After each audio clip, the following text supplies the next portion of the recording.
It is now 8 o'clock. I think we shall start with Recording in progress. With our meeting. Good morning, Honorable Kusela Sangoni. Good morning, Honorable Chairperson Soviet Lechanyane. Good morning, Honorable Ntuli, the Chief Whip. Good morning, Chair, and good morning to all other colleagues. Good morning, Honorable Nola.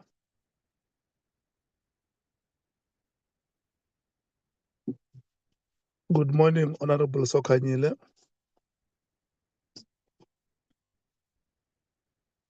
Good morning, Honorable Shongwe.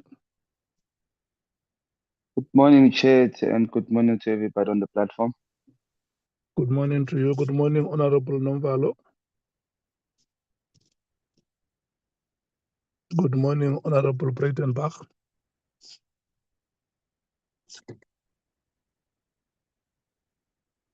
Good morning, Honorable Cameron. Morning, Chair. Morning, Chair. Good morning, Honorable Chopper. Morning, Chair. Good morning, Honorable Kolabanar. Good morning, Chair. I see Honorable Breitenbach is on, but maybe having problems. Okay. Good morning, Honorable Malim. Good morning, Honorable Leanne Matthews. Good morning, Chair. Good morning, members of the committee and staff members. Good morning, Honorable Mwango. Good morning, Honorable Sols. Good morning, Honorable Vessels. Good morning, Chair. Good morning, Honorable James. Mr. Ramano, good morning.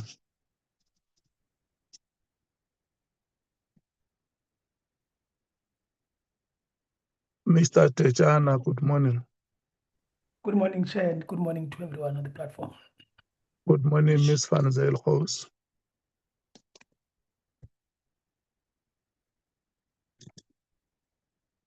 Good morning, Ms. Silkstone.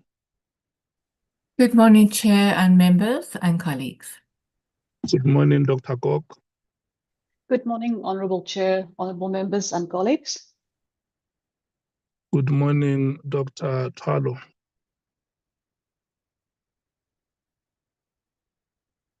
Good morning, Parliament Communications team, members of the media present with us, and the staff of political parties. Good morning to you all. Honorable members, let me remind you that we said we will work from now at 8 o'clock until midday today. Can I check if we have apologies? The African National Congress. Yes, we do, Chairperson. Honourable Nola will join us a little bit late. He's on the road dealing with some situation in his constituency, so he'll be in and out of the meeting. Thank you, Chair. Thank you so much, the MKP, Honourable Shongwe. Thank you, Chair. Honorable Nomvalo might be joining us during the course of the meeting. Yeah, that's the report, Chair. Thank you. Okay, the DA, Honourable Breitenbach. Morning, Chair. Morning, everybody. I'm not aware of any apologies. I see all of us are on the platform. Thank you so much, the EFF, Honourable Matthews. Good morning again, Chair. Please note Honourable Malimba's apology. We have an organisational meeting today. The IFP, do we have any apology from Honourable Mngango? I know that Mr. Ramano had said that he will be preparing to travel from Johannesburg to Cape Town. Okay, we will check if we would have received any apology from the IFP. The PA. Good morning, Chair. Yes, we did receive an apology from Mr. Sols. Thank you so much. the Freedom Front Plus. No apologies, Chair. Okay, the Action SA. Good morning, Honorable James. Good morning, Chair. I may just have to slip out at 9:30 for about 20 minutes for an organizational meeting, and I'll be back. Okay. Thank you. Thank you so much. This is how we're going to proceed. Let me just restate what I said last time.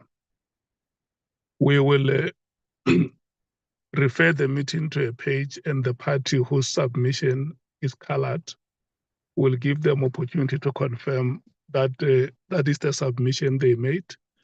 And from there, we will rotate. Like I said, that I'm a human being like yourself. Where we miss a page, there is no need for us to go to battle. It's just to advise the chair to say, Chairperson, we may have skipped a page. Can we go back and deal with that matter? And we proceed that way.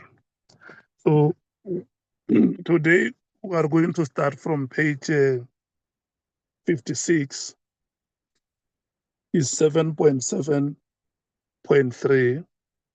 The submission is made by the EFF. Honorable Matthys.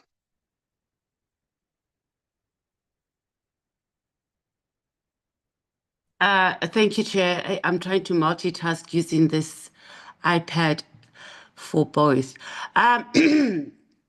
We on page 56, you said? 56, 7.3.3, yeah? 7.7.3. 7.7.3. Yes, it's properly captured. It's just this paragraph is in relation to the classified report that we had requested and that the acting police minister had sent. Needless to say, we didn't end up getting access to the report. I think it's self-explanatory, and I just think it's important that we lay out the circumstances that led to us not being able to view the report. Thank you, Chair. Okay. Can we then start to rotate the African National Congress? Chair, can I request that you start somewhere else? My gadgets are a bit disorganized here as well. I'm trying to get to the document the way I'd arrange it. So if you can proceed, and I'll indicate when I'm ready to come in. Thanks. Okay, the MKP.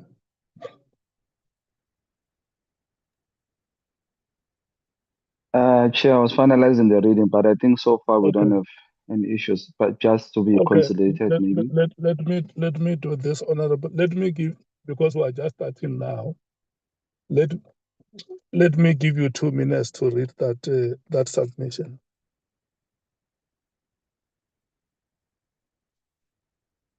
And from there, the next page will be page 58. The EFF must be ready because, again, it is the party that has made submission, and the DA must be ready for page 59, followed by the EFF on that page.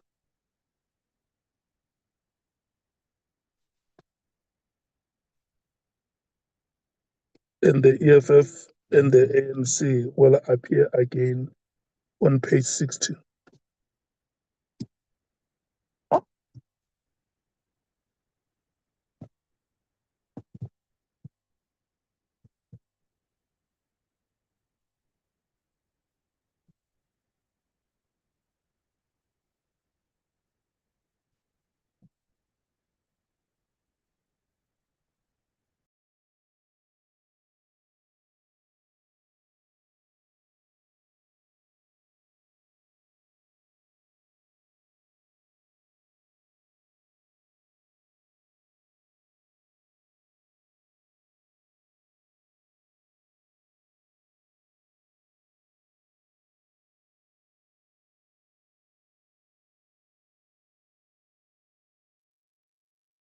Okay, thank you so much, honorable members. Can we proceed? Can I check who is ready to start?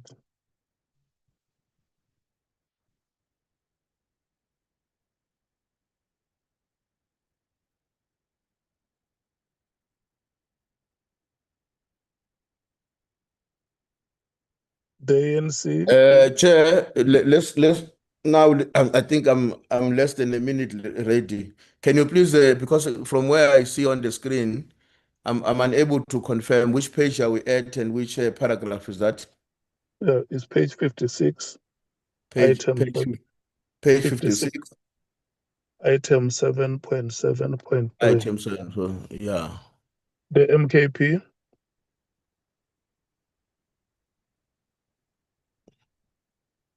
No, Chair, we have no problem with this. Oh, sorry, Shongo is coming in. Okay, And then I can Honorable. continue, Chair, but yeah. Who, Chair? Honorable Shongo. Okay, Chair. No, we have no problem. It's just that it's too long. Can it be consolidated, Chair? Okay. Honorable Chief Whip.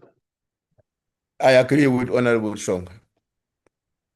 Okay, that it must not be like minutes. That's correct. The DA. Thank you, Chair. Yes, I agree with the input. I certainly think that we should make a very strong statement that we were unable to see this report. I think it was vital for our work, and then the fact that we didn't see it, I think, leaves a huge lacuna in the finalization of our work. But I think this can be condensed from sort of point form minute style to something more concise. Thank you. Thank you so much. The IFP. Chairperson, I just had a question. I put my hand up. Okay, Honorable Kola Barnett. Just one question. I wondered if at any stage, and I didn't see it, but it was something I thought perhaps should have been offered to us, is a redacted report with any information that should not be shared blocked out, but certainly the findings could be visible. But I just wondered if that at any stage had been offered to us, which is frequently done. Thank you. You mean the redacted report of the IGI? Indeed. No. It was never offered to us. Remember, the minister had planned to make it available for us. But it was not the redacted report. It was, I think, the original version of the report, which was supposed to be viewed by members. Thank you, Chair. Okay, can we move to the IFP if Honorable Mngango would have joined us? The PA, the Freedom Front Plus. Thank you, Chair. Agreed, and also agree that it must be condensed. Thank you. Okay, the Action SA, Honorable James. Agree with the previous speaker. Thank you, Chair. Thank you so much. Honorable Matthys. Thank you, Chair. And just for something to note, is that our inputs, when they were submitted, it was put in to bring attention to what it is we're trying to raise, not that it must reflect word for word as it is in the report. So it was to build the story on why this is an important matter. So yes, we understand it cannot read like minutes, but it was to tell the story of what led or what is leading to what was leading for that to be captured in the report. So we get it. It was never meant to be captured word for word in that matter. I mean, you can even see when it starts, the EFF input is. So obviously that's not something that can be in the report. Thank you, Chair. Thank you. Can you take us to page 58? Yes, on 58, I think that is also 7.8.3. 8.3. I don't know if it's necessary for us to capture this again. I think the committee on previous paragraphs we've concluded on this matter. And maybe just a sentence will suffice that the committee records that the decisions concerning the identification and the sequencing of witnesses was collective decision, and it was reached through the committee's processes, and not to an individual member of a party. Thank you, Chair. Okay, you are proposing a reformulation of the paragraph. Yes, because we've already deliberated on this, and I think we've concluded on it. So, I mean, it's still captured clearly, and it is what our input was. Okay. Obviously, it can't be captured word for word, as I've explained before. We gave history when we were submitting, not necessarily for it to be reflected in the report word for word. But the essence of it is, again, to just draw attention that we record that the sequencing of witnesses, etc., was a committee's decision and not that of a single member of the committee. As Honorable Shongwe went to go and tell the Mantla Commission. No. Let's not go there. What we just need to do is that the proposal from Honorable Mathis is that the paragraph must be reformulated the way it was agreed in the previous meeting. The ANC. Chair, I agree with that, except that my concern, which the drafting team will have to pay attention to, is that when we were reformulating it in our last meeting, I think it was located somewhere as well. Now, my fear is if we reformulate here, it's a duplication. So I want to suggest that I agree with the principle, but I think the team should be at liberty to discard it if it needs to be discarded because it is sufficiently covered in the earlier interventions that were made in our last meeting. To avoid repetition. That's correct. Okay. The MKP. Hey, Chair, it looks like it's Opuma late because here we have to stand our ground. But Chair, I would say let the sentence be consolidated, but remain here in the space because at least it gives us the opportunity and whoever's going to read the document at a later stage to know that as much as it is said that it's a collective decision to not call General Khan, the minority status is expressed in the sentence, even if it's not written on that in bracket. I would have prepared that it's written in bracket, but let the sentence remain as it is because at least it covers us that we didn't agree ukuthi umgulukudu thizeni noma umuntu osola ngobugulukudu angabizwa. Because what is important here, Chair, is that what really happened and what really transpired. We have different views, but the video itself vindicates us exactly how I phrased it in the Madlanga. So I would say let it remain, Chair. Okay, the DA. Yeah, Chair, I don't have any difficulty with the paragraph. It more or less speaks for itself. Do I understand you properly, Honorable Breitenbach? We have no problem with the Chair. It speaks for itself. So you say it can stay or it can be removed? Because we discussed a matter like this previously and we arrived at a decision. If it's elsewhere, if it's captured elsewhere in the report, Chair, it can be removed. But I mean, the paragraph itself is benign. It speaks for itself. Okay. The IFP.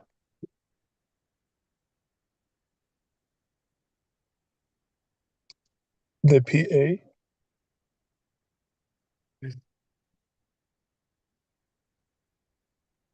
The Freedom Front Plus. Thank you, Chair. I agree that it is captured, that we did capture it prior to this in the report, so it can be removed. The Action SA. Repetition, Chair, so it can be removed. Okay, Honorable Mathis, are you persuaded? Yes, that's fine, Chair. We can move, as I had indicated earlier, that we had agreed to it last week, or the essence of it. So thank you. Thank you so much. The next page, page 59. Is it EFF again? This is in relation to... No, we start with the DA. Oh, okay. It's 7.6.4. Honorable Breitenbach. Thank you, Chair. Yes, that can be, in my view, removed. The matter was very thoroughly traversed in the Madlanga Commission, and it no longer has a lot of relevance for this report. So I'm happy if it's removed. I'd like to hear my colleagues on it from the DA, but I'm happy if it's removed. Okay, because we are on the same page, let's rotate the two matters. The EFF 7.8.5. There are two submissions. The DA is proposing that the submission they made be removed. EFF, the next is yours, 7.8.5.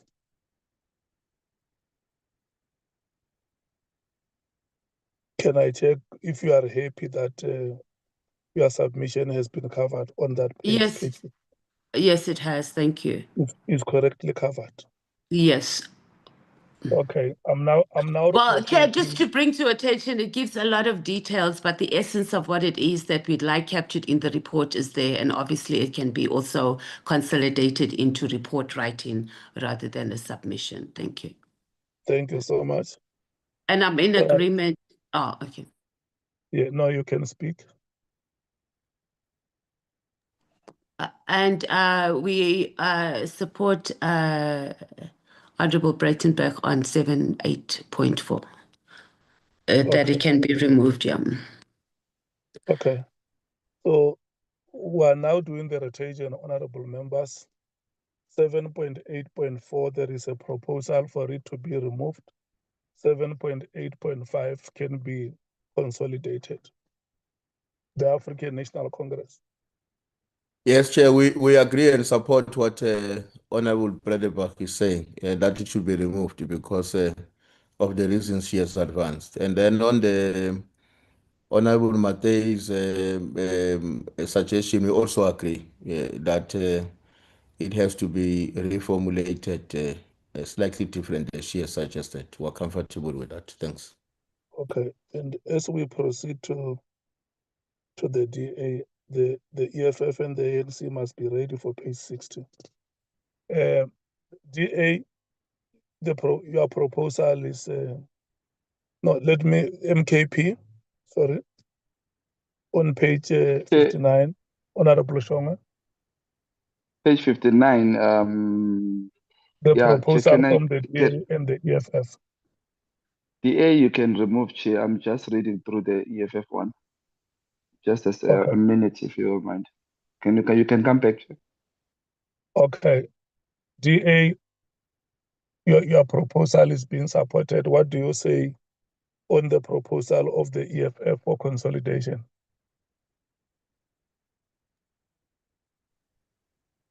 In the absence of views against, Chair, we can remove it. Thank you.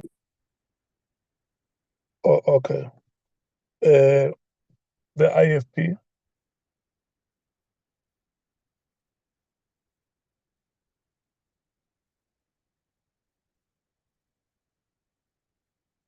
The PA. The Freedom Front Plus. Chair. Honorable Vessels.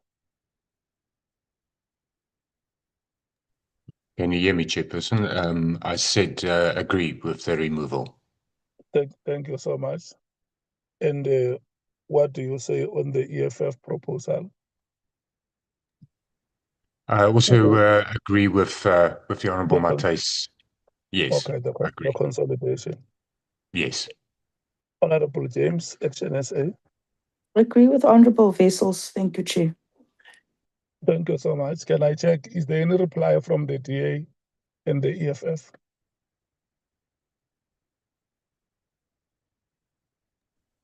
We find EFF, thank you. Thank you so much. EFF, page 60. Item 7.9.1. on And Chair, institutional support, MK technical agrees as well, capacity. Chair. Sorry to disturb. My Yeah, apologies, MK agrees. Honorable Showman. Thank you No, so thank you, much. Chair. Can we go to 7.9 on page 60? Institutional support, technical capacity, and witness support. 7.9.1, 7.9.2, EFF. Thank you, Chair. This has been a matter that we had brought up consistently, obviously, throughout our hearings. I think it's quite self-explanatory, just that we are saying that we need a dedicated parliamentary support team in terms of when we have like ad hoc committees or special committees.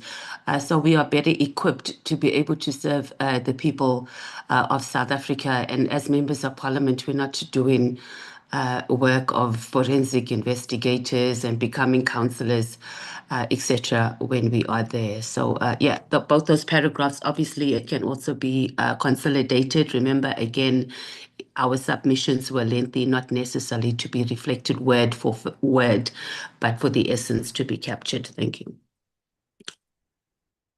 Okay. I'm rotating 7.9.1 and 7.9.2. We'll come back to 7.9.3. The ANC, We have no problem, Chair. the MKP, No problem, Chair. the DA, We have no problem, thank you. the IFP, the PA, the Freedom Front Plus, Fine with that. Thank you, Chair. the Action SA. We good, thank you. Thank you so much. 7.9.3, the African National Congress, up to page 61, 7.9.4. You can take the two proposals simultaneously.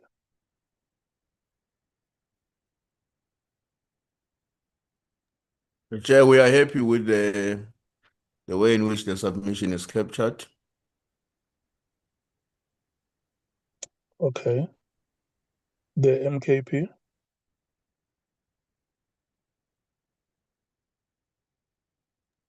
No, we are happy, Chair. the DA, We happy, Chairperson? the EFF, Thank you, Chair. It looks like the ANC wrote their recommendations with the EFF. I'm joking. I think we all saying one of the same thing there, and it can be properly consolidated. But obviously, yes, we're in agreement. Thank you. yeah. And then after you have spoken, Honorable Matthys, you must go to page 63 and get yourself ready. The IFP,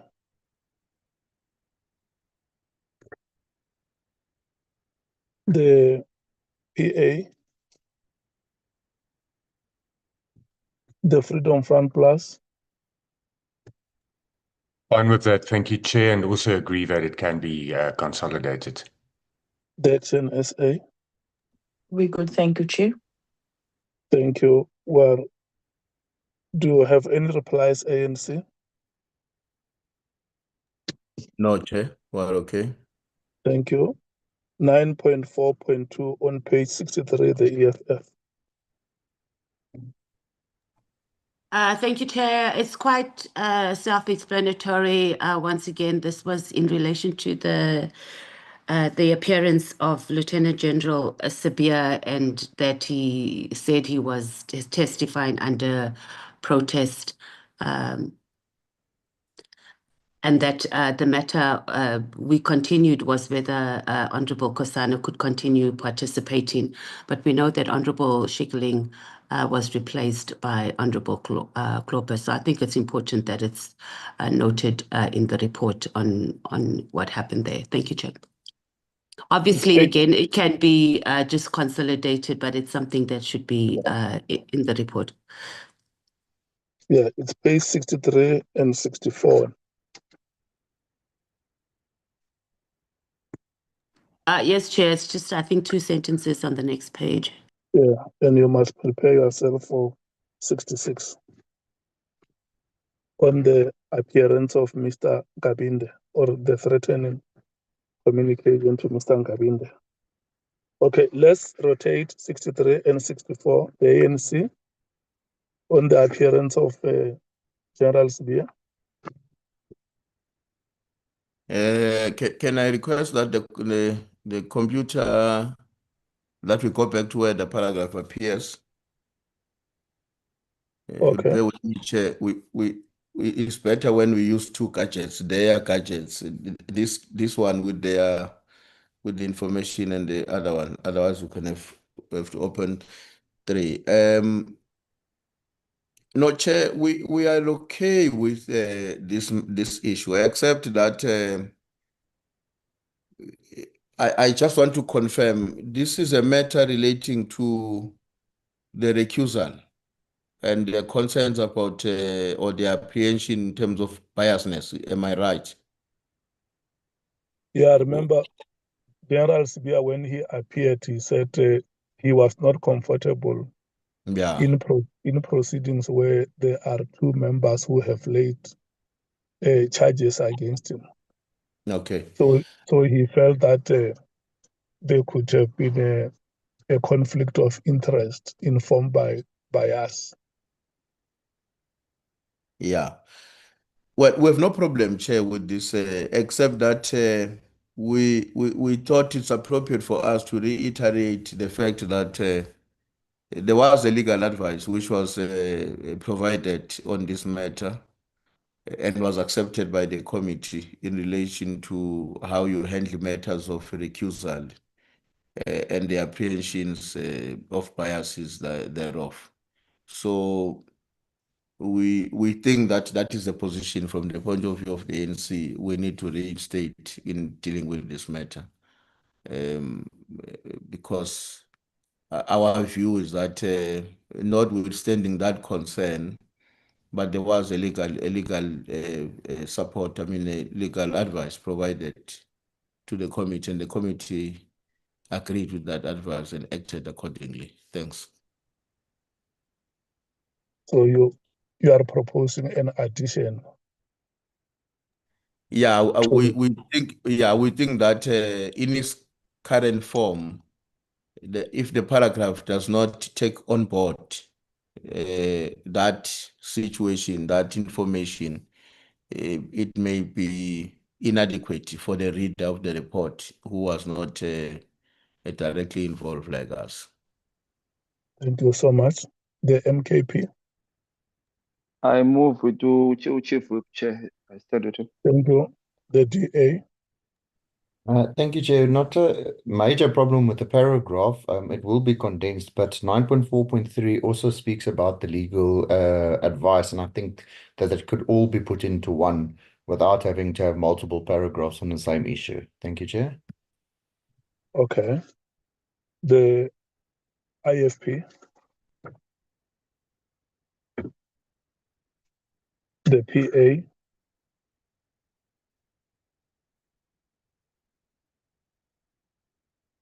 The Freedom Front Plus. Thank you, Chair. Agree with the Chief Whip. The Action SA, Honorable James. I'm covered, thank you, Chair. Any replies, Honorable Matthys? No, Chair.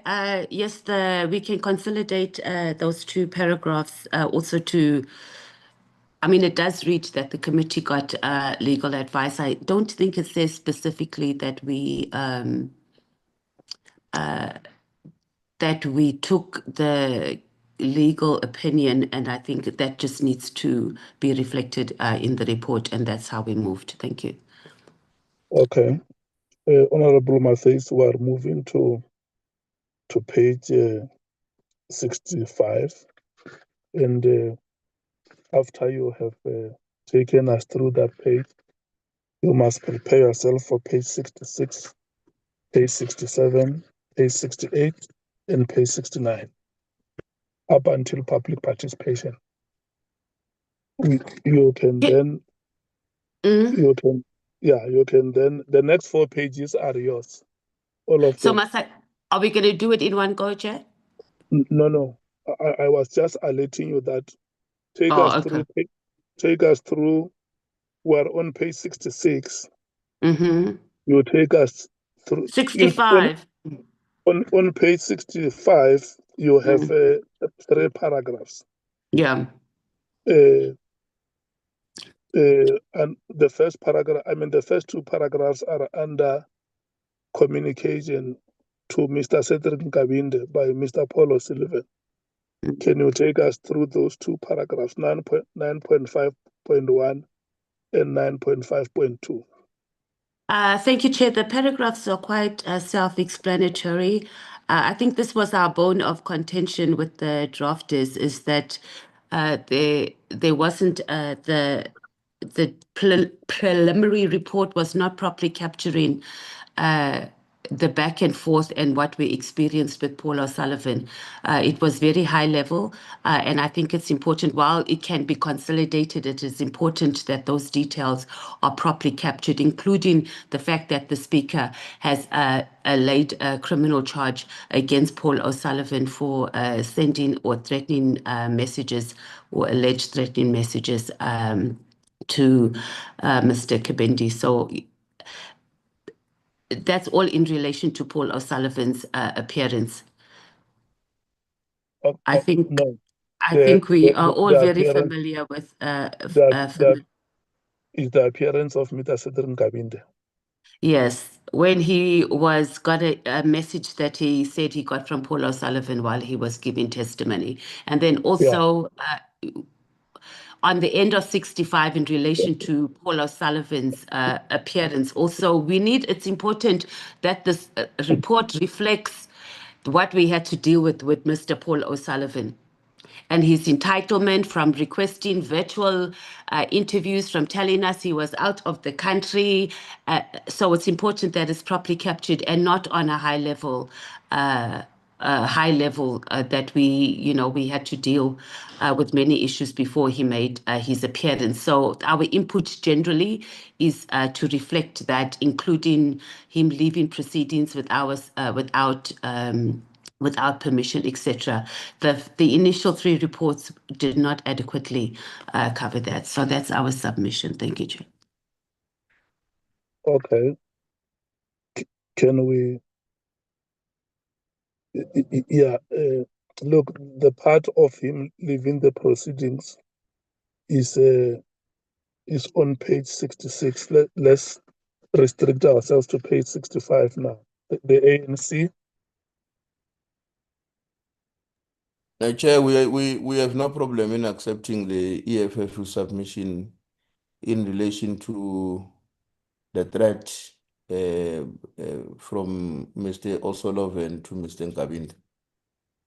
And on his request for virtual appearance on the bottom part of page 65.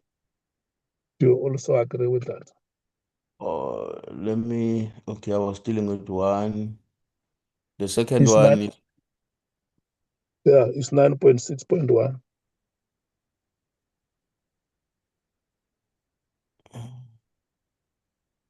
Yeah, we have no problem with that as well. The MKP.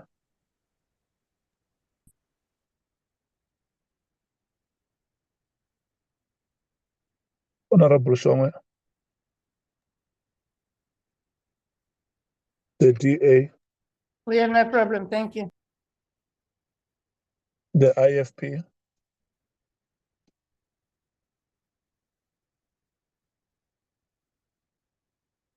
The PA. The Freedom Front Plus. No problem with that. Thank you, Chair. The Action SA. We good, thank you, Chair. That is agreed to. Honorable Matthews, can we move to page 66 on Mr. Paul O'Sullivan's departure on 26 February 2026? Okay, yeah, those paragraphs are properly captured. Obviously, they must be converted into report writing, but I'm happy with how it's been captured here. for discussion.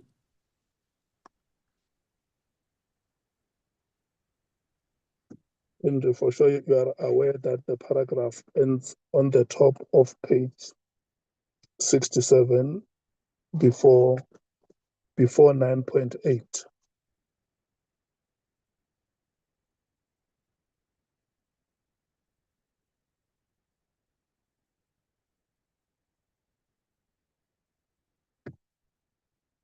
Can we then rotate?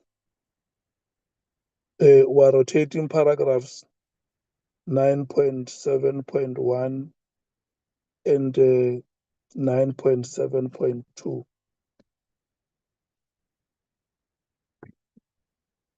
The African National Congress. We agree, Chair. The MKP.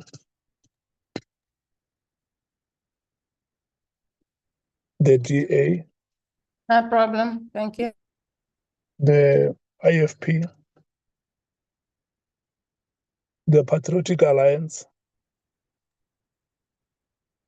The Freedom Front Plus. Agree, Chair. The Action SA. Agree, Chair. Thank you so much. Can we move to page 67, item 9.8, proposed appearance of the Inspector General of Intelligence. Honorable Mathis. Chair, we ended our discussion on, I think it was Thursday, on this matter, and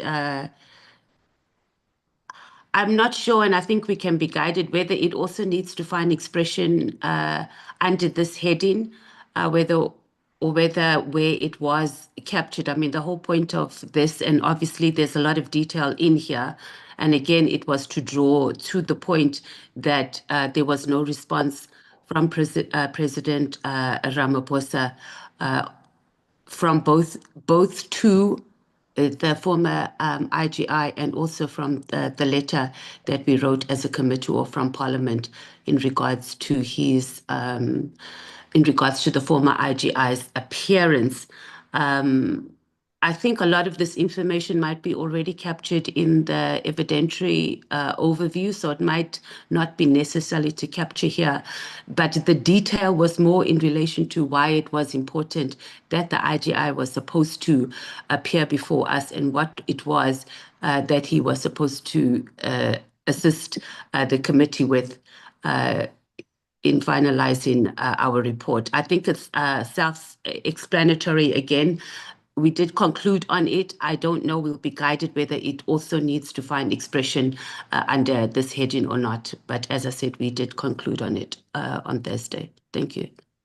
Okay, so the drafting team must just make sure that there is no repetition if it is covered elsewhere.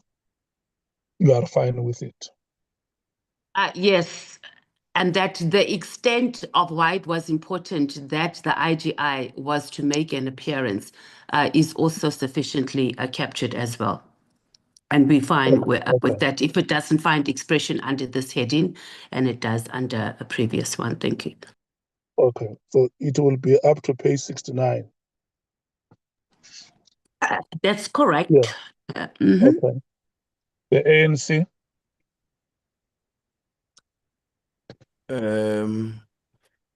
Chair, we do not have a problem. I'm just, as you were talking to Honorable Mathis, I'm trying to familiarize myself with this long red screen in front of us versus what we're discussing in our last meeting. Maybe pass for now, Chair. Let me look at this and comment later. The MKP. No, Chief, the proposal of the EFF is that the matter was discussed on Thursday when we were dealing with the evidentiary overview, and the summary that was arrived at in the Thursday meeting, the EFF is satisfied with it. We may not have to do a repetition without diluting the essence of what is being reported here. Okay, then Chair, in that case, thanks for helping me. I'm in agreement with Honorable Matthys. It's those 3 pages, 67, Yeah, 68, 69. I'm So aligned. the drafting team will just have to compare that with what we dealt with previously, and then just capture it in one paragraph, or if it's a page, in one page, and then we avoid the repetition. The the MKP.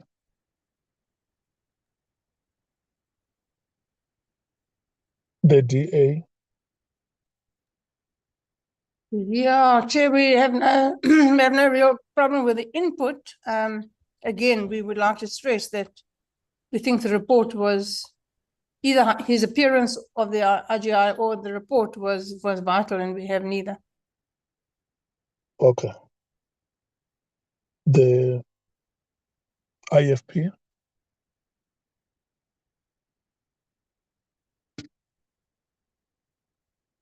The PA.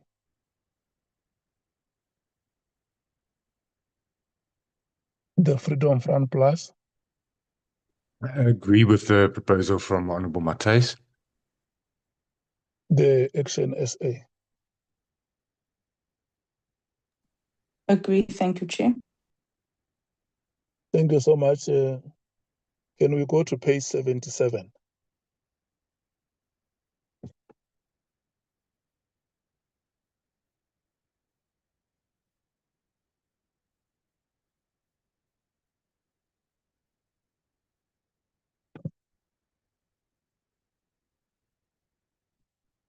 The drafting team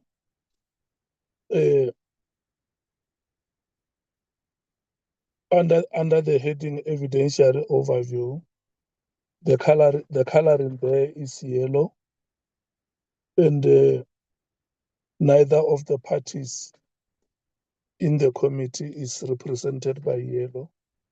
I think this must be your coding. Are you prepared to talk to it?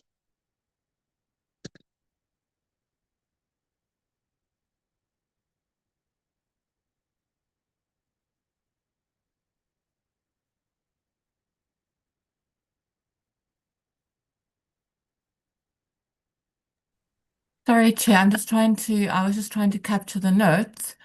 Oh, yes. I think Nicolette might want to talk to this. There is a question here. This evidentiary overview is, and maybe at the end we can talk about the report as a whole, but this evidentiary overview is very large and it sits right in the middle of the report. And I think we sort of discussed, we're not too sure whether it might be helpful to rather just give a nod to it here and then actually put it in, attach it at the very end of the report, so after we've had our recommendations and have the evidentiary overview. But then it does have other implications for, how we've structured our report. We said that first of all, we had the hearings, we heard the evidence, then we assessed it, evaluated it, then we moved to our findings and then our recommendations. So that's the thread that runs through. So I think it's just a drafting note that we had and maybe the members want to just think about it. It doesn't need to be decided now. It can be, when we get to the end and we look at the report as a whole, it might be something that we want to look at for greater accessibility to a wider audience. I think that's all that we wanted to say here. Okay. The question you posed is whether it must be part of the report or an annexure to the report. Yes, Chair, that's exactly our question. Okay. It's a matter which the committee can come and resolve later, like you suggest. Yes, Chair. Chair, Okay. sorry to interject. If I can just also come in to stress here as the improvement to the possible readability of the report. That section is about 300 pages long.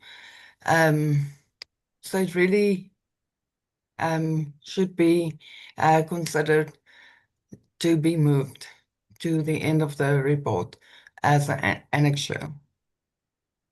Okay. Thank you so much, Ms. Van Hoos. The members note that submission.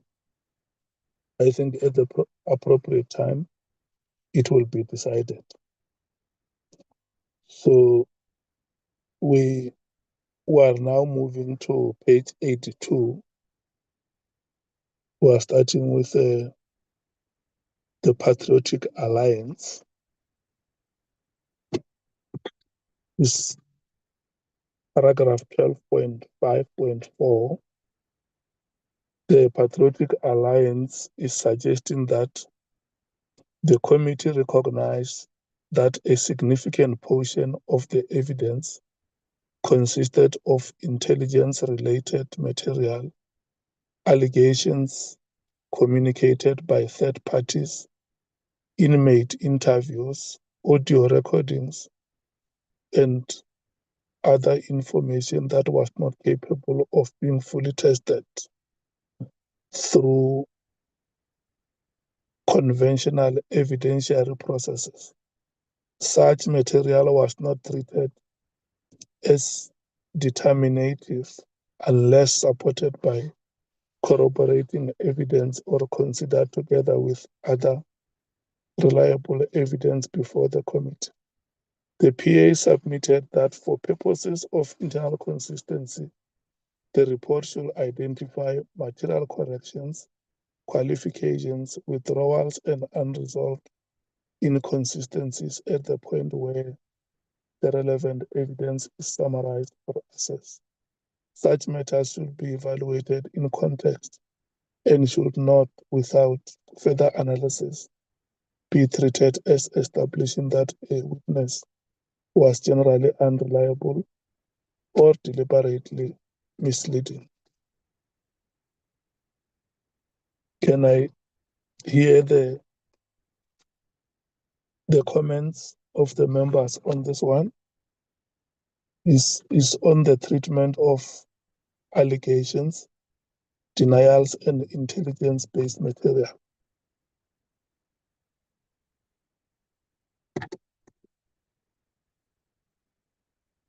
So the submission of the PA, like I have just read, is chaptered on 12.5.4 and 12.5.5. I'm now doing the rotation, the ANC. We have no problem with it, Chair. The MKP.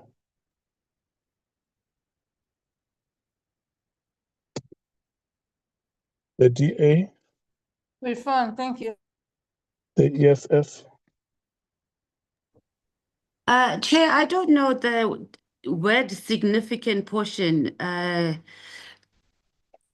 It might even just take away from any findings or anything that we can take, because people can rely on these sentences. So maybe we can just rework, instead of saying a significant portion of the evidence, and just say that there was a portion of the evidence rather than a significant, because we haven't done a diagnosis, to be honest, on how much of the evidence before us, whether it's significant or not. Thank you.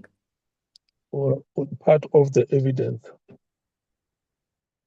I beg your pardon, Chair? Instead of saying significant portion, it's a part of the evidence. Yeah, just say that there was evidence that consisted of, rather than a significant portion, because we haven't done analysis whether there was a significant. Once you say significant, you're saying almost that the overwhelming evidence before us. Yeah, so maybe the word significant just needs to be removed. Okay. ANC, what is your feeling on the removal of the word significant? It's okay, Chair. It's okay. We were reading it not to mean, I think Honorable Matthias is alerting us to something that might have far-reaching implications if we don't pay attention to it. We have no problem with the amendment. The DA?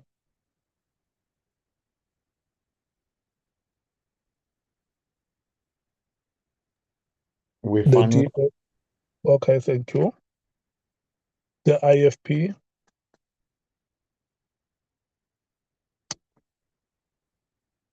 the PA, Morning, Chair. And morning, colleague. good morning, Honorable Souls, and welcome. Thank you, Chair. We are on page 82, Honorable Souls. We have just dealt with your submission. The chair presented the submission on your behalf, the benevolent chairperson. The Thank you, Chair. Freedom Fund Plus. No. I managed to hear your question around what you are dealing with now, Chairperson. Okay. Our contribution or how it is phrased. And I'm hearing the contention around the words a significant portion. And it is the EFF, if you can remember, that also alerted us during the process of how, because of the limited access we have to mechanisms that can properly deal with evidence, consistently we were reminded of that. And it would have been my expectation that there should have been agreement with the fact that a significant portion of the evidence that was laid before us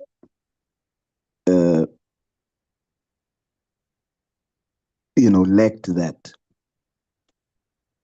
So, just for the record, Chair, I think I maintain that it was a significant portion rather than just parts. And this allows us then to say that what was before us, we could only deal with it based on what was before us and based on our reading of it. So that it speaks directly to the fact that unlike the Madlanga Commission, for example, they've got different expertise and mechanisms in place there to really come up with the details of the interrogation and dissecting of the evidence and allegations before them. But we didn't have that. So as a result, a significant portion of that, we were not capable of fully testing it. And that doesn't compromise our position. It actually strengthens the fact that we are highlighting with what we had before us. If it is found that significant portions lacks certain flesh, it's only because we made use of what we had. But then, of course, 12.5.5 highlights that it should be evaluated and looked at and so on. So it's a balance. So we just want to say that we maintain a significant portion is a correct reflection of our experience. Thank you, Chair. Thank you. The Freedom Front Plus. Chairperson, please skip me. I was on a telephone call that I couldn't avoid, so I didn't follow the discussion now. The HNSA. We're good, thank you, Chair. There are two proposals here. One that the phrase significant portion remains, and the other that it must be amended. The word significant must be amended. When you say we are a good chair, what do you mean, Honorable James? I'm saying that it must be amended. Thank you, Chair. Thank you so much. That part of the paragraph is going to be amended, honorable members. Can we get the EFF 12.6.1? Chair, that's self-explanatory. It's just really just to insert. Must I also deal with 12.6.2? On the next page. Yeah, but that was really not necessarily to find expression, but it was just our submission on what our inputs in terms of how we can that the section must be clear both on the evidentiary overview and the evidentiary assessment. I don't think it necessarily needs to be reflected in the report. That's 12.6.2. So you say 12.6.1 stays and 12.6.2 can be removed. Okay. Yes, thank you. The ANC. No, Chair, there's no problem. The MKP.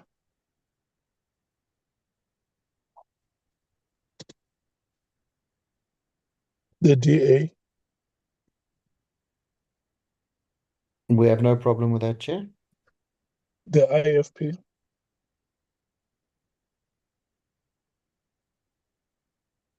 The PA. No problem, Chair. The Freedom Front Plus. I'm with that, Chair. The Action SA. We're fine, thank you. 12.6.3 is the Patriotic Alliance, Honorable Sols.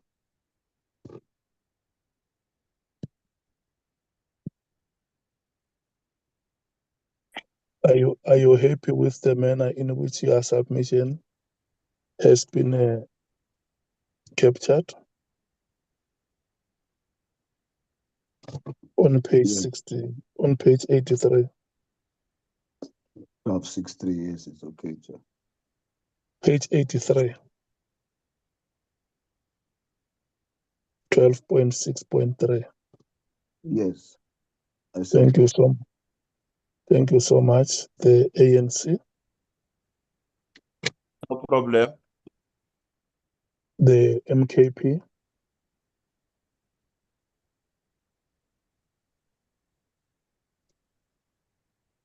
The DA. Fine, thank you. The EFF. Supported. Thank you, Chair. The IFP. The Freedom Front Plus. Agreed, Chair. The Action SA. We're fine, thank you. Thank you so much. The submission is supported. The MKP, paragraph 12.6.4. The MKP submitted that the committee's assessment extends beyond recording witness testimony and includes an evaluation of credibility, consistency, corroboration, and the implications of the evidence for governance, accountability, and institutional integrity. The ANC. Fine with that. The DA. Fine, thank you. The EFF. Supported. The IFP. The PA.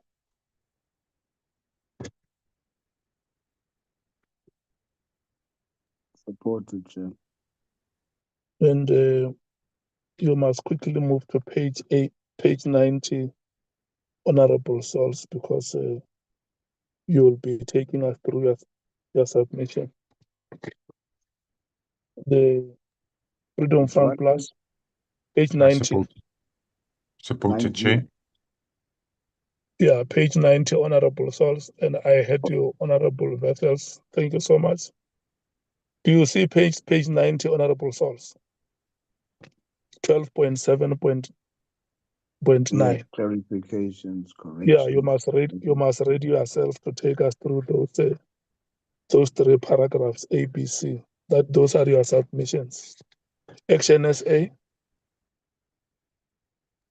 Supported, thank you, Chair. Thank you so much, honorable members. We have gone past an hour now. We have done very, very well on the pages that we went through. We are now going to move from page 83 to page 90. And then the party making submissions is the Patriotic Alliance. And from page 90, we are going to move to page 107. So it will be the EFF on page 107. Honorable Matthys, get yourself ready for page 107. Okay, now the time is yours, Honorable Sols, to take us through your submission if you are happy on what is recorded there. Okay, Chair. Must I read it all, or can I just zoom into what I think is not a Yeah, correct if you want to comment on it, if you are happy, you just say I'm happy. And if there are any comments or maybe any clarity you want to make, you are allowed, Honorable Member.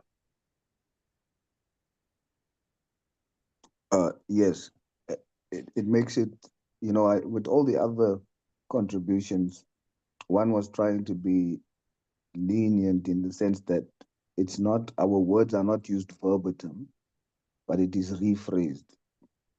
And so sometimes that will become an issue. So I would also want clarity from the support staff on section C, on what is meant by that. But paragraph B, the last sentence, he accepted that although the records disclosed communication between certain individuals, they provided no evidentiary basis for the allegation that Mr. Matlala had made payments to Mr. Cele. I never said that, and neither did I imply it. But I did stress that it's a grave and a gross act of negligence on the part of making a claim such as this under oath and then correcting it later. But with that, I never said that there's no evidentiary basis for the allegation. I can't say that Mr. Matlala had made payments to Mr. Cele. So that should be removed. I never said that. And neither did I imply it anyway. Then, before you go ahead, you want it to be replaced with the part that it could have been gross negligence on the part of General Mkhwanazi to make such unfortunate statements and later to withdraw them. yeah, it must be stated as a statement. I'm saying it is a gross act of negligence to have done so. But I am not saying that because of that gross act of negligence, there is no basis for there's no those. basis for Yeah. the allegation. I mean, General Mkhwanazi is an astute official, so he has basis for the allegation. But our experience when dealing with it is the problem, is what we're addressing here. He didn't fully outline all of that and then corrected submissions later on that he stated under oath. So we're addressing the negligence element there. But it mustn't be placed as though I'm saying there's no basis for the allegation against Mr. Matlala that payments has been made to Mr. Cele. There is basis. So that must be removed. It's an incorrect impression of what I stated. Okay, and then you wanted to move to C? Yeah, C must be explained to me, please, Chairperson.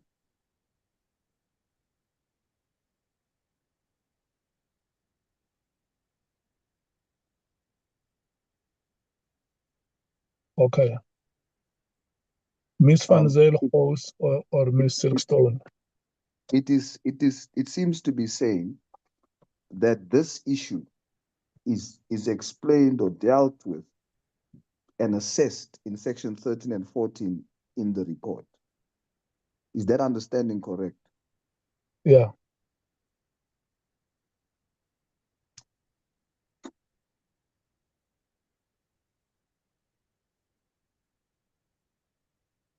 Ms. Van Zyl hosts or Ms. Silkstone or Dr. Kok.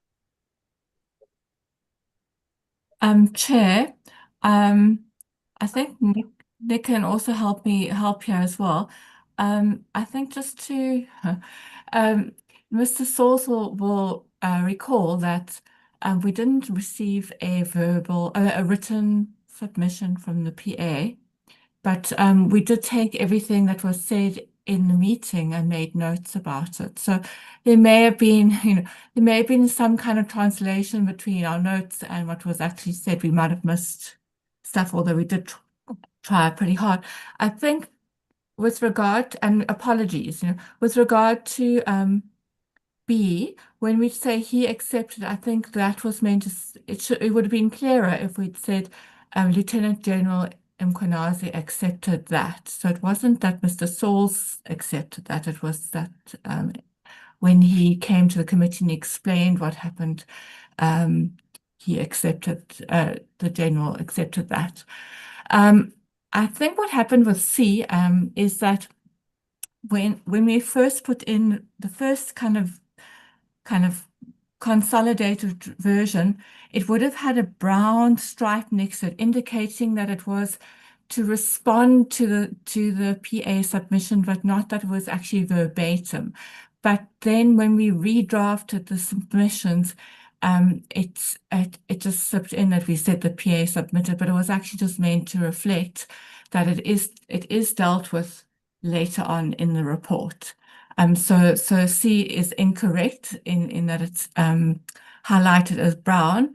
It was just it was initially there was a strike next to say that we hadn't ignored the Mr. Saul's comment in the meeting around the gross negligence. We also wanted just to work backwards to kind of to make sure that our evidentiary overview supports any assessment and findings that the committee might want to make at a later stage. So I think that, yeah, so apologies if it's not, if it isn't as Mr. Sauls, I accept that it isn't as Mr. Sauls expressed himself, but I think there was just a bit of between all the different versions and how we were trying to capture everything, we just made a mistake. Nick, did you want to add? No addition. Thanks.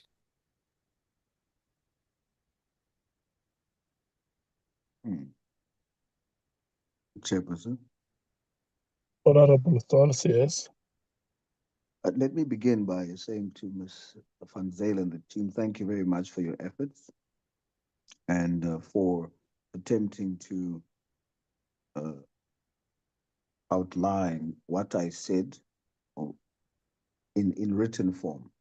So I do appreciate the fact that it wouldn't be verbatim, and I'm grateful for this exercise. So just for clarity, are you saying if we had to read that last statement or sentence in B, you are saying it refers to General Mkhwanazi? So would it read, General Mkhwanazi accepted that although the records disclosed communication between certain individuals, they provided no evidentiary basis for the allegation that Mr. Matlala had made payments to Mr. Cele. Ms. Van Zyl, are you saying that you are stating that General Mkhwanazi has accepted that they have not provided evidentiary basis for the allegation against Mr. Matlala? Honorable Sauls.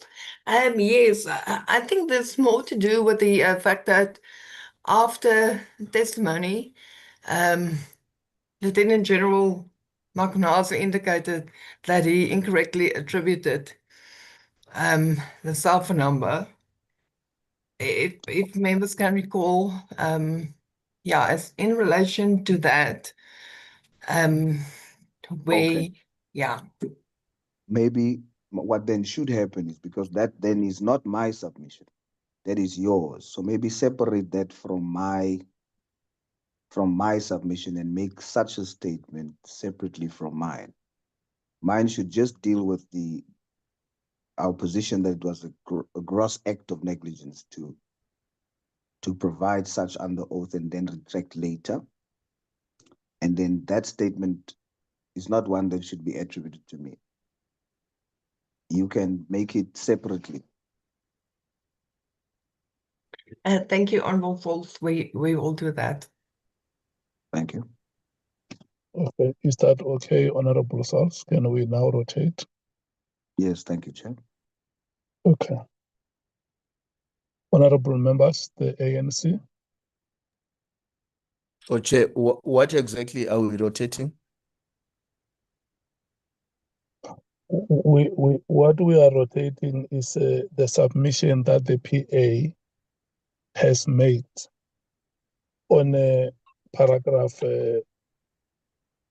12.7.9 that General Mkhwanazi made statements that would have implicated General Cele.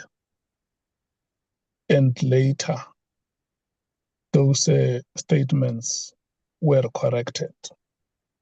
And the PA is submitting that it would have been an act of gross negligence on the part of General Mkhwanazi to have made such statements.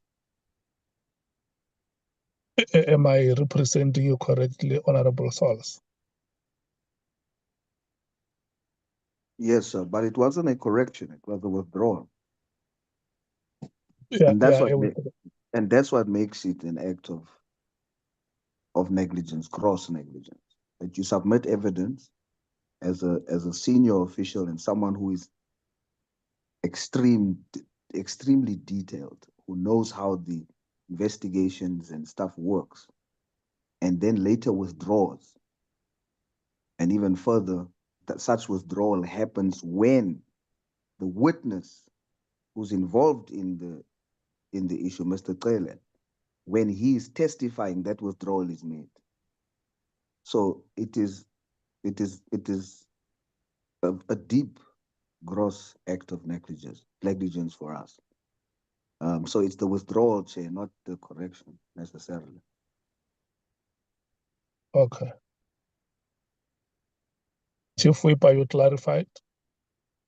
Yeah, not very well, but I wanted to make a suggestion, Chair. But if other colleagues are fine, I think we would be fine moving along without a written text on the screen. But the suggestion I wanted to make is that it's difficult to deal with interventions where there were no specific written submissions and formulated in a particular way, because then naturally the drafting team, as I think was explained by Nicolette, will pick up as they understood what is meant and formulate it for us to read, which I perfectly accept. If I was in their position, I would probably work like that. But now the difficulty will be if the amendment is done by the owner of the submission, in this case, Honorable Souls, and that amendment is not before us. It's difficult then to adopt. What exactly are we adopting or disagreeing with? Now, I am not sure how many of these cases we're going to deal with today. If there were not many, it's only this one. I was going to propose that we skip it and allow that Honorable Souls makes a written note to the team so that it's reformulated along the line that he had originally wanted, and then it's easy for us to interact with it. But to deal with it in this way, for me, it's a bit challenging because I'm going to be adopting what I think I hear you or understand to be said, but it's not before the screen. That's my difficulty, Chairperson. But maybe you can you can proceed and hear what the other colleagues are saying with regard to that. But for me, it's difficult because I'm not very certain what is the formulation I am agreeing to. Thanks. Okay. Chairperson. Honorable Sauls, do you agree with the proposal being made that you make a submission and then it is flighted here on the screen the way you would have wanted it to be? Yes, Chairperson. I have no problem with that. My understanding or my reasoning was that when I state things for the record, it is recorded, and therefore such will then be added to the record. But I see now that it was just the format was what I state for the record in our sessions. Notes are being taken, so I didn't think it necessary for me to repeat or send additional submissions on things that I've stated for the record. But I agree with the Chief Whip, and I should, given the format, I should assist the support staff to ensure that it's properly reflected on my side, and thank the staff once again for their efforts, and I will do so, Chairperson. So I do agree with the Chief Whip. Thank you. We will come back to page 90, honorable members. Can we then move to the EFF, page 107 and 108? Sorry, Chairman.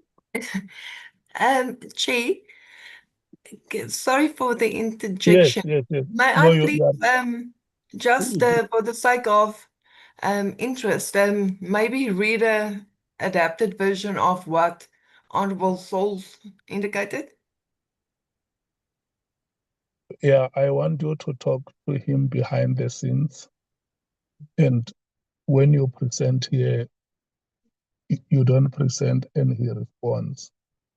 You present what you will have agreed on, both of you. It will help us to move forward. Can you talk behind the scenes and let us know when you are ready?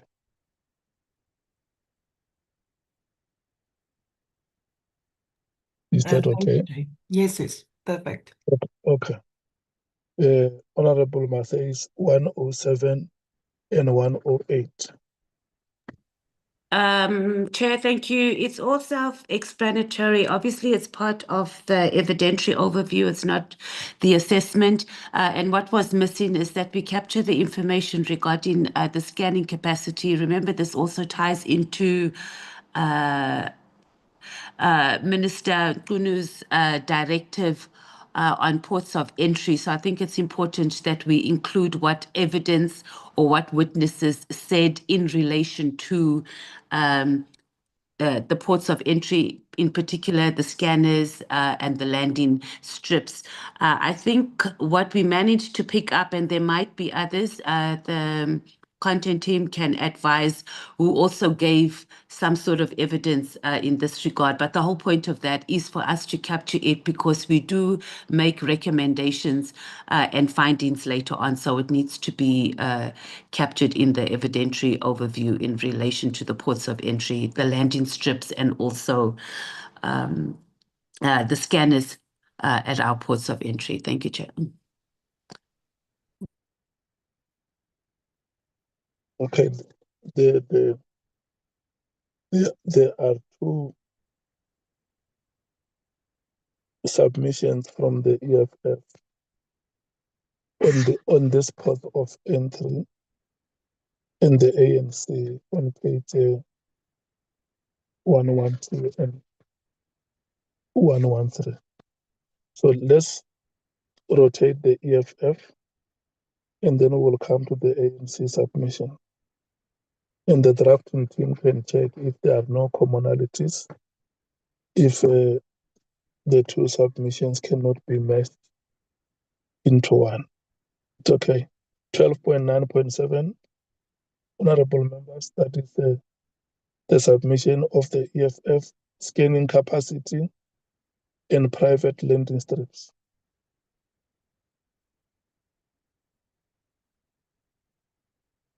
The ANC.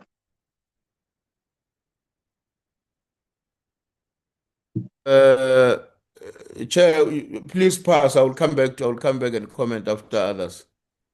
The Get lost. NKP.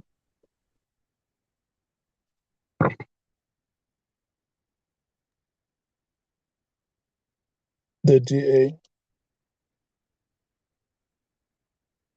Just a moment, please, Chair. I'm also just reading through every section. I just want to capture it properly. Okay, let me give you 5 minutes. We will resume at past. Let me give you 5 minutes to read.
Oh, thank you so much, honorable members. Let's resume. The ANC on 12.9.7 on page 107 and 108. On the EFF submission, Yeah. Chair. Yeah. Okay, Chair. Now what we have no problem with this. Our own view is that this is more of a record of events that have unfolded. We are not sure whether, as it appears here, it's not duplicated elsewhere. If it's not duplicated elsewhere, we really have no problem with it because we see it as a recording of events that have unfolded before the committee. So there's no problem with it in our view. Okay. As long as it's not duplicated elsewhere, but the team can handle that. Yeah. Thank you so much. If with the MKP, the DA Chairperson, for all intents and purposes, we agree. Okay, the IFP,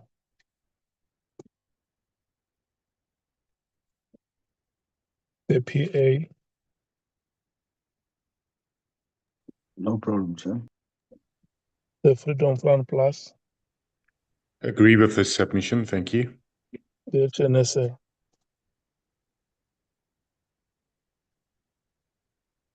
Honorable James. Oh, by the way, she said that somewhere around 9 or 20 past 9, she may have to be released and will come back. Okay, the submission is agreed to. The team will just make sure that there is no repetition elsewhere in the text. Chair. Yes, Honorable Matthys. Yeah, thank you. Chair, this is the section of evidentiary overview. So it's important that it's recorded in this section of evidentiary overview, specifically or especially if we do make a decision later on that we're going to make the evidentiary overview an annexure. So even if it's recorded somewhere, this is a record of what happened. So it's part of the evidentiary overview and it must find expression in the evidentiary overview. Thank you. Okay, that is a valid point, agreed to. Can we go to the ANC 112 and 113?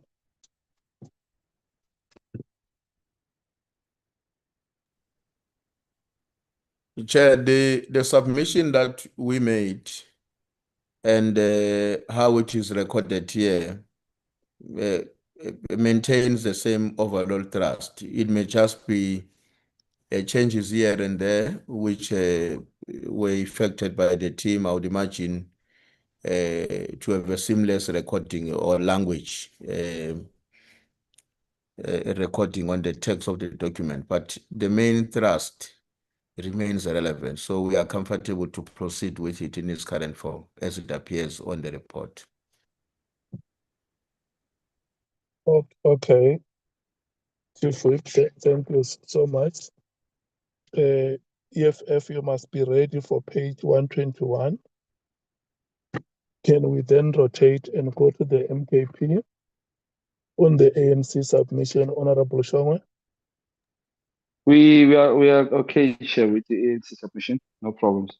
Thank you. The DA. Fine, Chair. Thank you. The EFF. Agree to Chair. Thank you. The IFP. The PA. No problem, Chair. The Freedom Front Plus. Agree with this submission. The Action SA.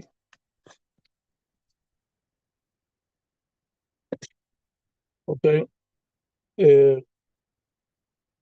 EFF 121 MKP. You must be ready for 125. Again, Chair, this is under the evidentiary overview. I think it's important that we capture that Minister Mkhwanazi accepted that he had not met Ms. Mashala and at the time when he engaged the former IGI. I think it's properly captured on what it is that we would like the evidentiary overview to record. Obviously, it needs to be worded that reflects a report. Thank you. Thank you so much. The ANC. Agreed. The MKP.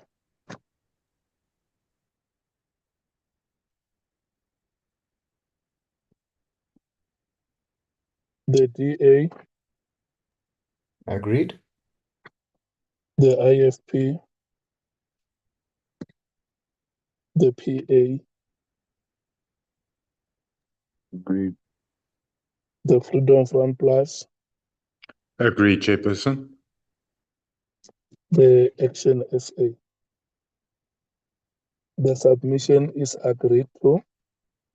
And then we are going to 125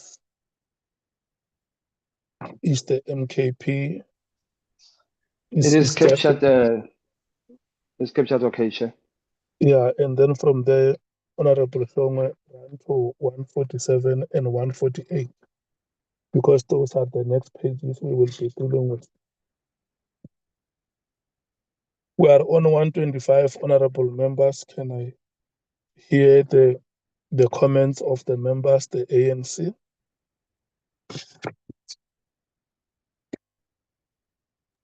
Chair, is it page 125 or is page Yeah. 147?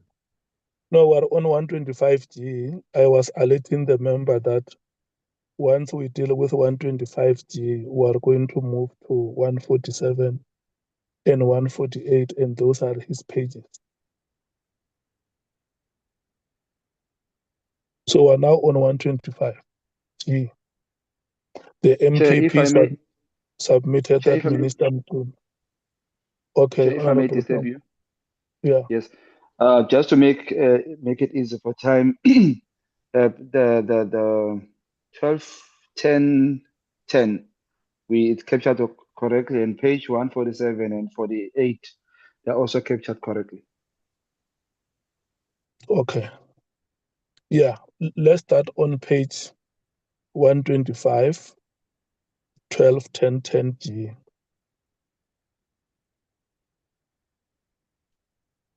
Yeah. Yeah, Chair. The, Okay, sorry, Chair. the MKP submitted that Minister Mkhwanazi had admitted ordering his chief of staff to record Lieutenant General Mkhwanazi secretly. That is the submission. Yes, Chair. I don't quite remember what exactly he admitted or acceded to with regard to this matter, Minister Mkhwanazi. I really would not want to say agree or disagree at this stage.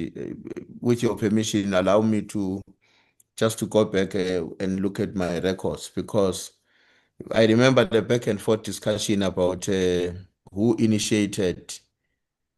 I mean, not who. The recording was certainly done by Mr. Nkabinde, but I can't quite remember whether he started recording before or after he briefed the minister that he was recording their conversation. So I would appeal for your indulgence, Chair, that you let others comment.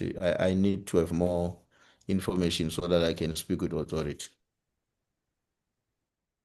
Okay. The DA. Chairperson, I'm also a bit concerned about this paragraph because there was a bit of inconsistency in Mr. Mkhwanazi's evidence.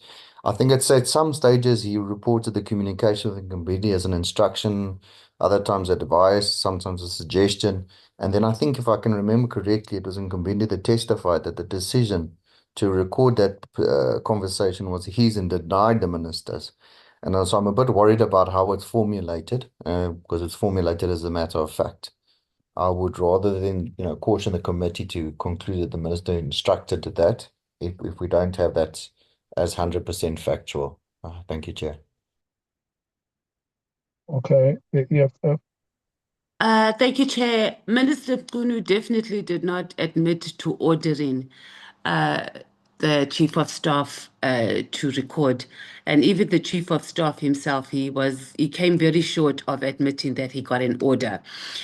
Chair, this is in the evidentiary overview, so we just state facts here. Whether we go into assessment and given if there was any other evidence that was submitted that could lead us to say that or make a finding that there was that the minister ordered him. But here on this record, we can't say that the minister admitted to ordering, because he definitely did not. And I think the record speaks for itself. Thank you. Okay. The IFP. The PA. No problem, Chair.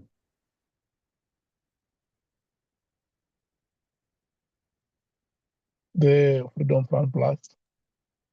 Thank you, Chair. I'm also unsure that this is a fact, and that he stated or admitted to instructing Gabinde as such. And I think this must be factual.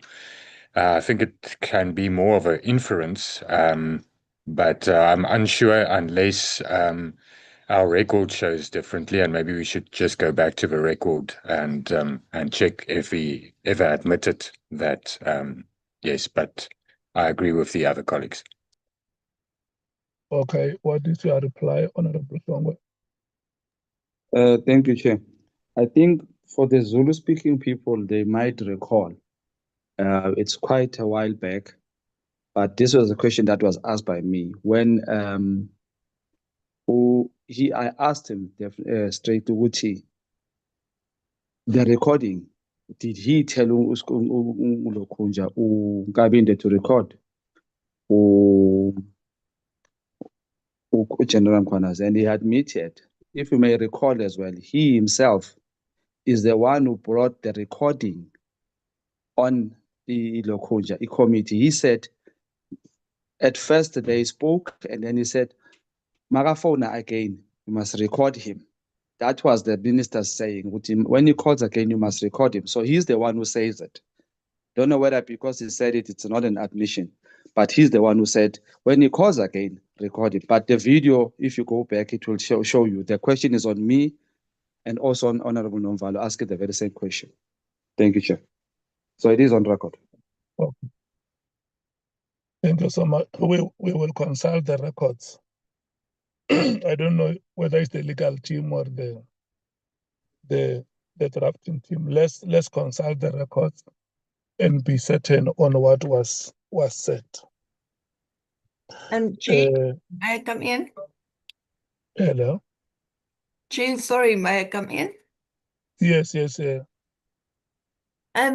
we consider the subparagraph F just at the, but previously up top, it does provide a detailed account of what the evidence said. I think considering the MKP submission, it was just stated that the party maybe interpreted what was said differently. But what we recorded in F really shows the evidence that was provided based on the statements and transcript of the proceedings. In F, it states that there was no clear instruction. So if members can just read F for consideration, and then the MKP submission can be maybe discussed further, but it is what the record said, as stated in F.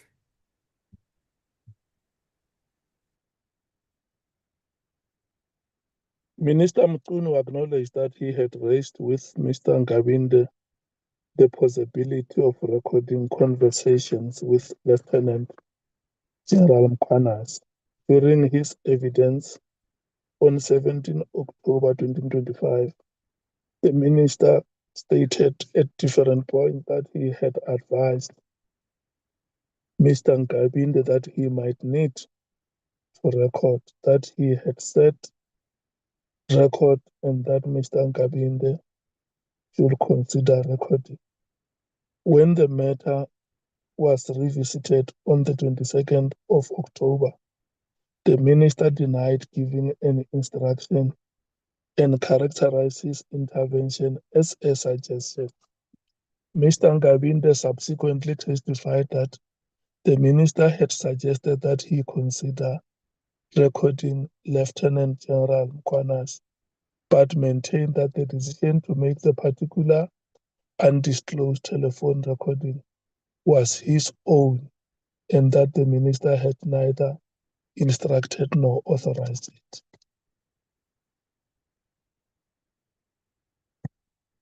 Do we stay with paragraph F, honorable members? Can I rotate? ANC?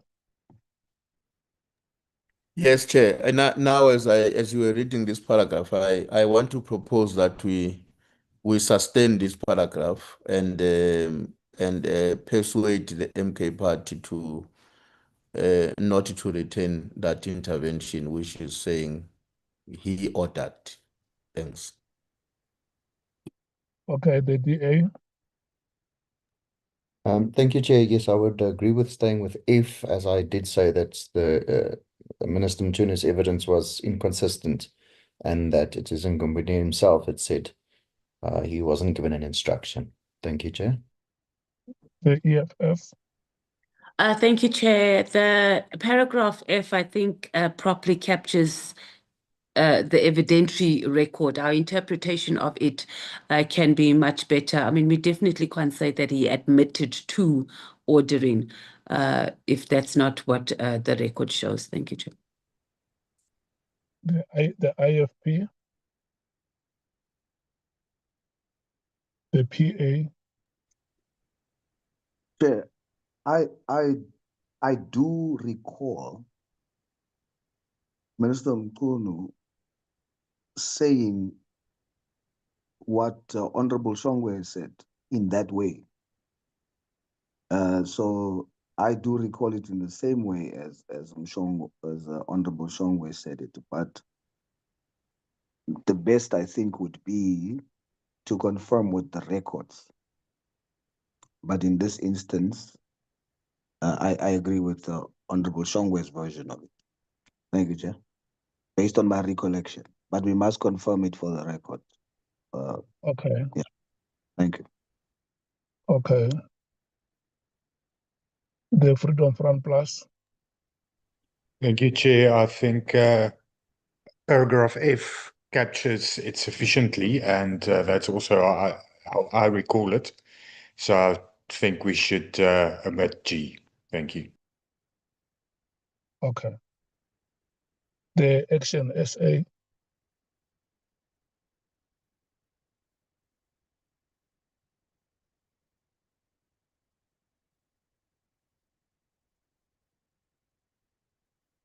Thank you so much. We are going with paragraph F, and in case the record is consulted and it is found that the proposal at the is valid, and then it will be brought back to the report. Agreed.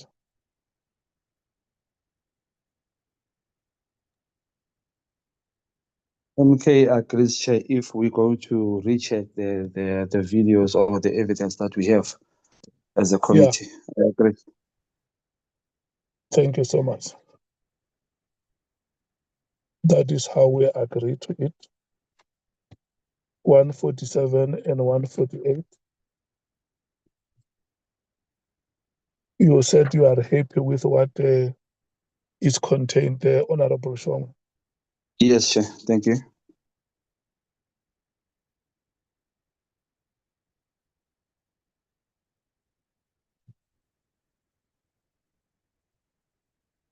This is with regard to, is it the testimony of Advocate Johnson? Yes, Chair.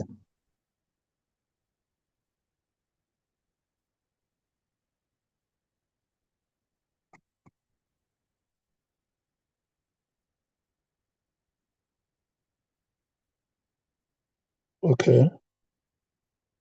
The ANC? Chair, we do not have a problem with this submission, except that we need a bit of clarity on the last line of or the last sentence of paragraph 12.58K. We don't quite understand what is meant by the last sentence there, but we have no objection, no problem with the rest of the submission. Thanks. The last sentence, you mean they do not, without further verification and an opportunity for affected persons to respond, establish deliberate wrongdoing or false evidence. That is the Yes, sentence. That is the yes, sentence. Yeah. yes, that's right. What does that mean? I We think are I'm lost. also struggling to understand it. Is that your clarification, Honorable Thongwe, or the content team?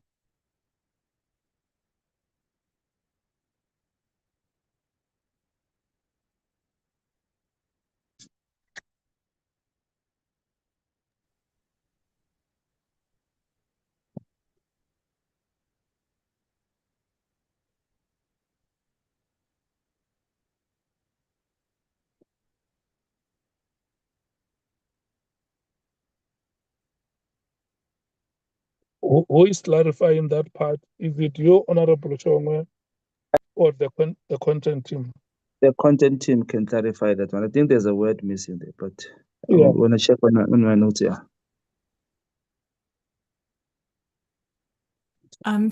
Chair, I don't think that sentence should be there. I think it's something that crept in from previous versions, but it shouldn't really be that. Anyway, it would be an assessment, and we haven't really moved to the assessment, so it shouldn't be there. Okay. So if we are going with that submission without the last part that you sought clarity from, it was not supposed to have been there. And as we rotate, we are going to request the EFF to be ready for page 153. Okay. Chief Whip, are you fine? We can go ahead with that amendment. Yeah, that's correct, Chair. Thank you so much. The DA. Thank you, Chair. There's no problem with the J or K. I just have a question on I.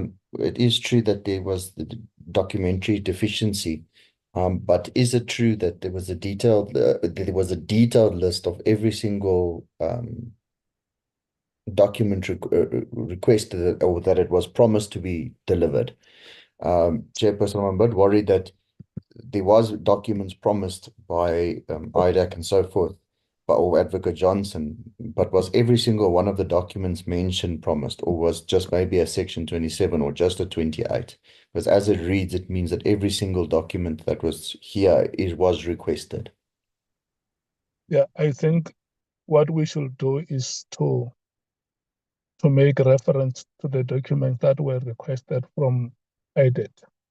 Is that sufficient, Honorable Chopper? Yes, that will be sufficient as long as it was the specific document required. We wouldn't want to insinuate that everything was requested. Yeah. Miss Van Zyl House, Miss Silkstone, and Dr. Kok, let's make reference to the documents that the committee requested from IDET. The EFF.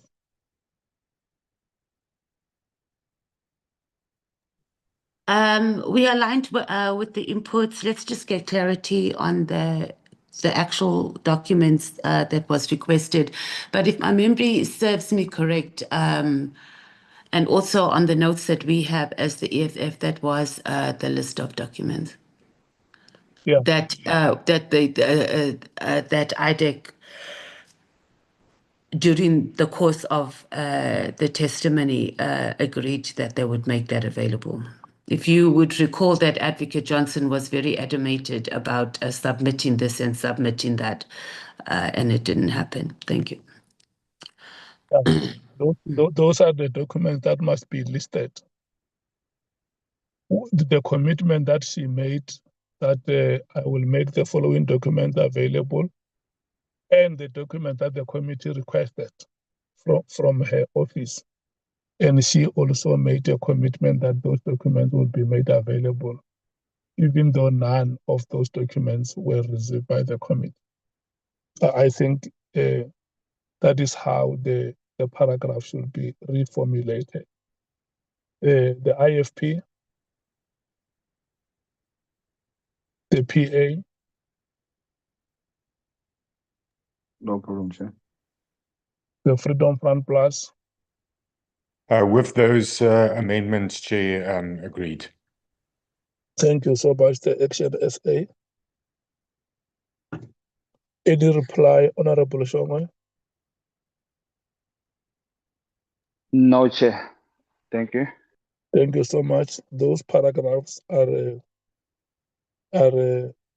adopted with the amendments made. We are on page 153 and 154. That is the submission of the EFF. Chair, it's quite short, and I think we're still on the evidentiary overview, and our input was just that Advocate Betoy, who declined to disclose the identity of their prosecutor, be sufficiently captured under the evidentiary overview as well. It can be consolidated, but it's important that it finds expression very clearly and not high level in the evidentiary overview. Thank you, Chair. Okay. The African National Congress, page 153 and 154. Thank you, Honorable Chairperson. Greetings again to members. Honorable Chair, I don't think we have a particular problem with the addition both from the EFF and the MK on this matter. Indeed, Advocate Betoy did decline to disclose the identity of the witness. I remember that there were several engagements, including with her legal team. So yeah, I think it's factual. I think it's factual. We can live with it, Chair. So you are suggesting that we take C and D at the same time, the EFF and the MKP. Yes, sir. Honorable Shongwe, are you happy with that approach? Happy, Chair. Okay. And then do you support the submission of the EFF? I do, Chair. Okay, the DA on those two submissions, C and D. Thank you, Chair. We don't have a problem with C. However, I'm a bit worried with the wording in paragraph D. Words like concealed, obstructive, confrontational, uncooperative, that might just be the MKP's characterizations, but it's not effect of the committee as such. And I just think that the wording is too strong there, and I don't think she did decline to identify the prosecutor's names, but I don't think words like those are necessary in this report. Okay, the EFF.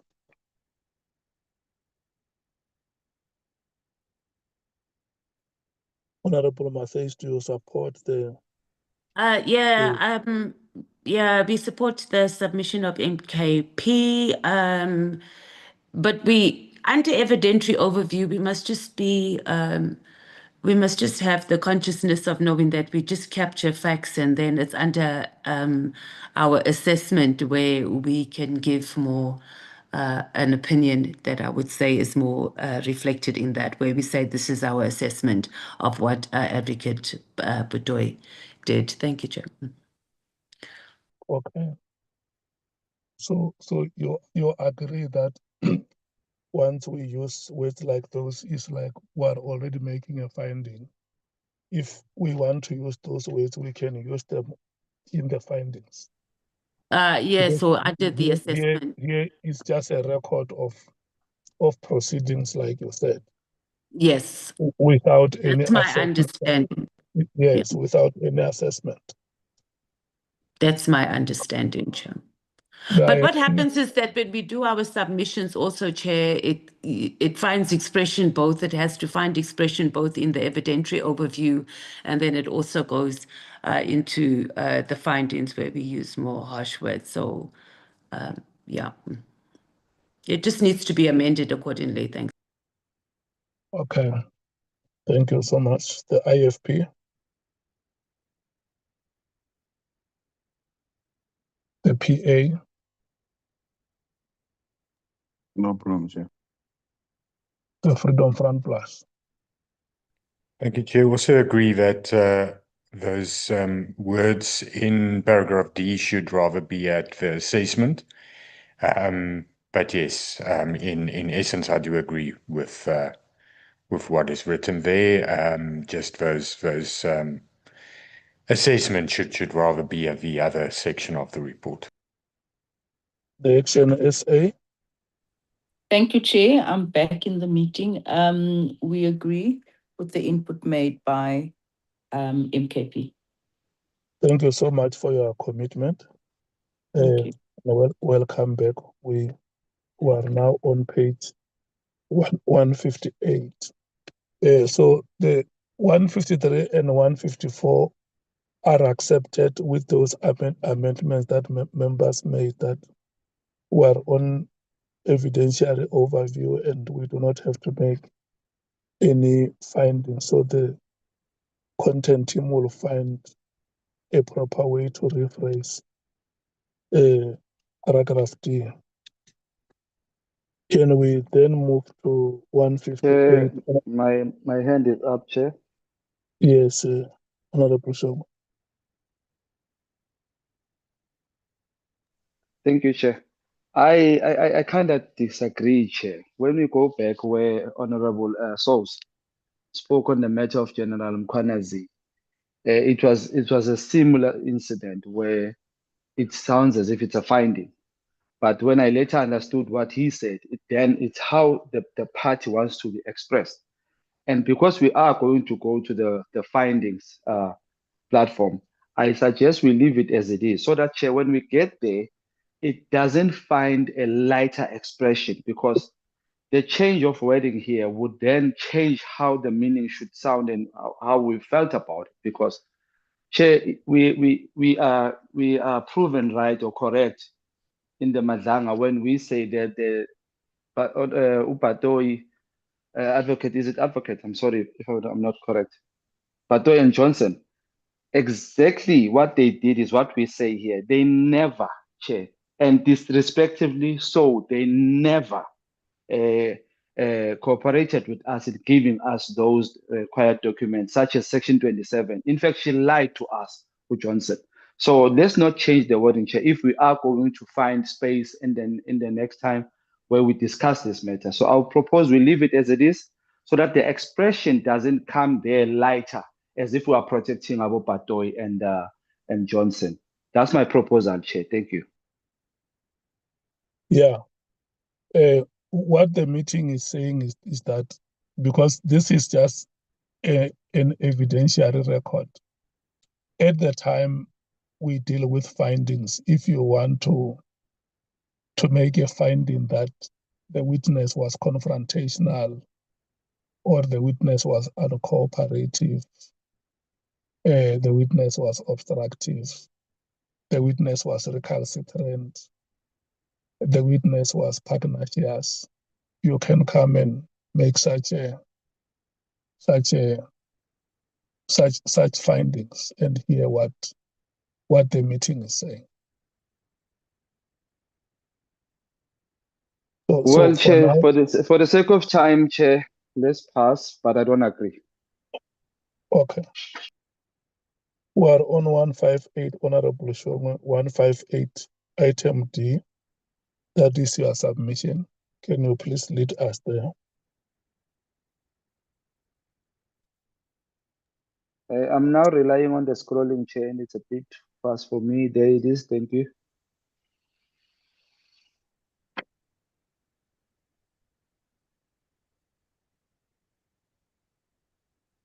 And you Yeah, must be we are ready. okay, Chair. You We are must okay, be Chair. ready. You must be ready again on page 162I. And then, yeah, 162I. And then you will be followed on page 166.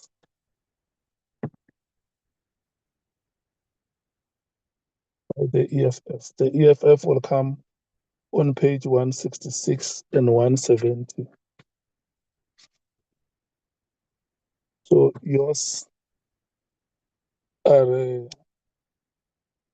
the current page 158 and 162. You can take them one at a go, or you can take them both. It's gonna be both, Chair. I've checked them. They are correct. We are okay with that, Chair. Okay. You are happy with what is being submitted on both 158 and 162. We are happy. But what is on 162? We dealt with. It is a reputation, Chair. Though I think we might consider moving. It's a reputation. Let's stay with the decision that we made previously. So, I agree, Chair. Yeah, let's focus on 158.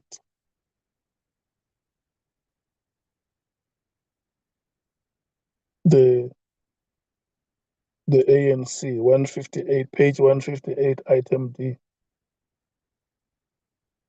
On Mr. Thank you. Ngabinde. It's on Thank you very Mr. much. Mr. Ngabinde's transmission of the 31 December directives. Honorable Sangoni. Thank you, Chair. I don't think we have a problem with this paragraph. It's from where we're sitting, it seems like a statement of fact. Mr. Ngabinde indeed did say that he transmitted the direction on an instruction. His role was administrative. That he had differing accounts has already been captured by the drafting team in those paragraphs. So given the fact that it is as we remember it, we have no problem with it, Chair. Thank you so much, the DA.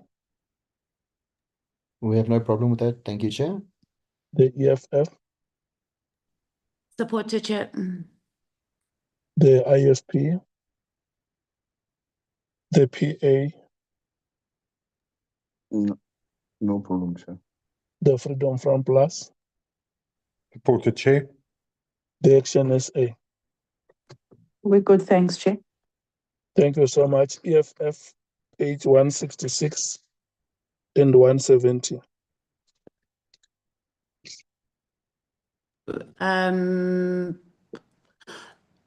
On page 166, this is just in relation to Mr. Kabindi's letter. I don't know if we necessarily, it was something for us to note. The decision hasn't, the committee, we haven't necessarily made a decision on how we will engage evidence that has come out of the commission that has a direct impact on what was reported in our commission, in our ad hoc committee. So I think that's a discussion that we need to have. I don't know whether we want to have it now, but that paragraph is self-explanatory. Must I also do on page 170 as well? Yeah. This is just in relation to Mr. Mary Diaz.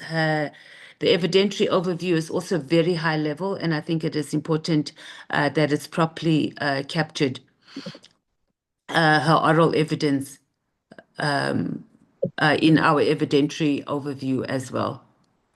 And the sentences also, or the paragraph explains what the essence of what it is our submissions are. Thank you. Okay. Okay.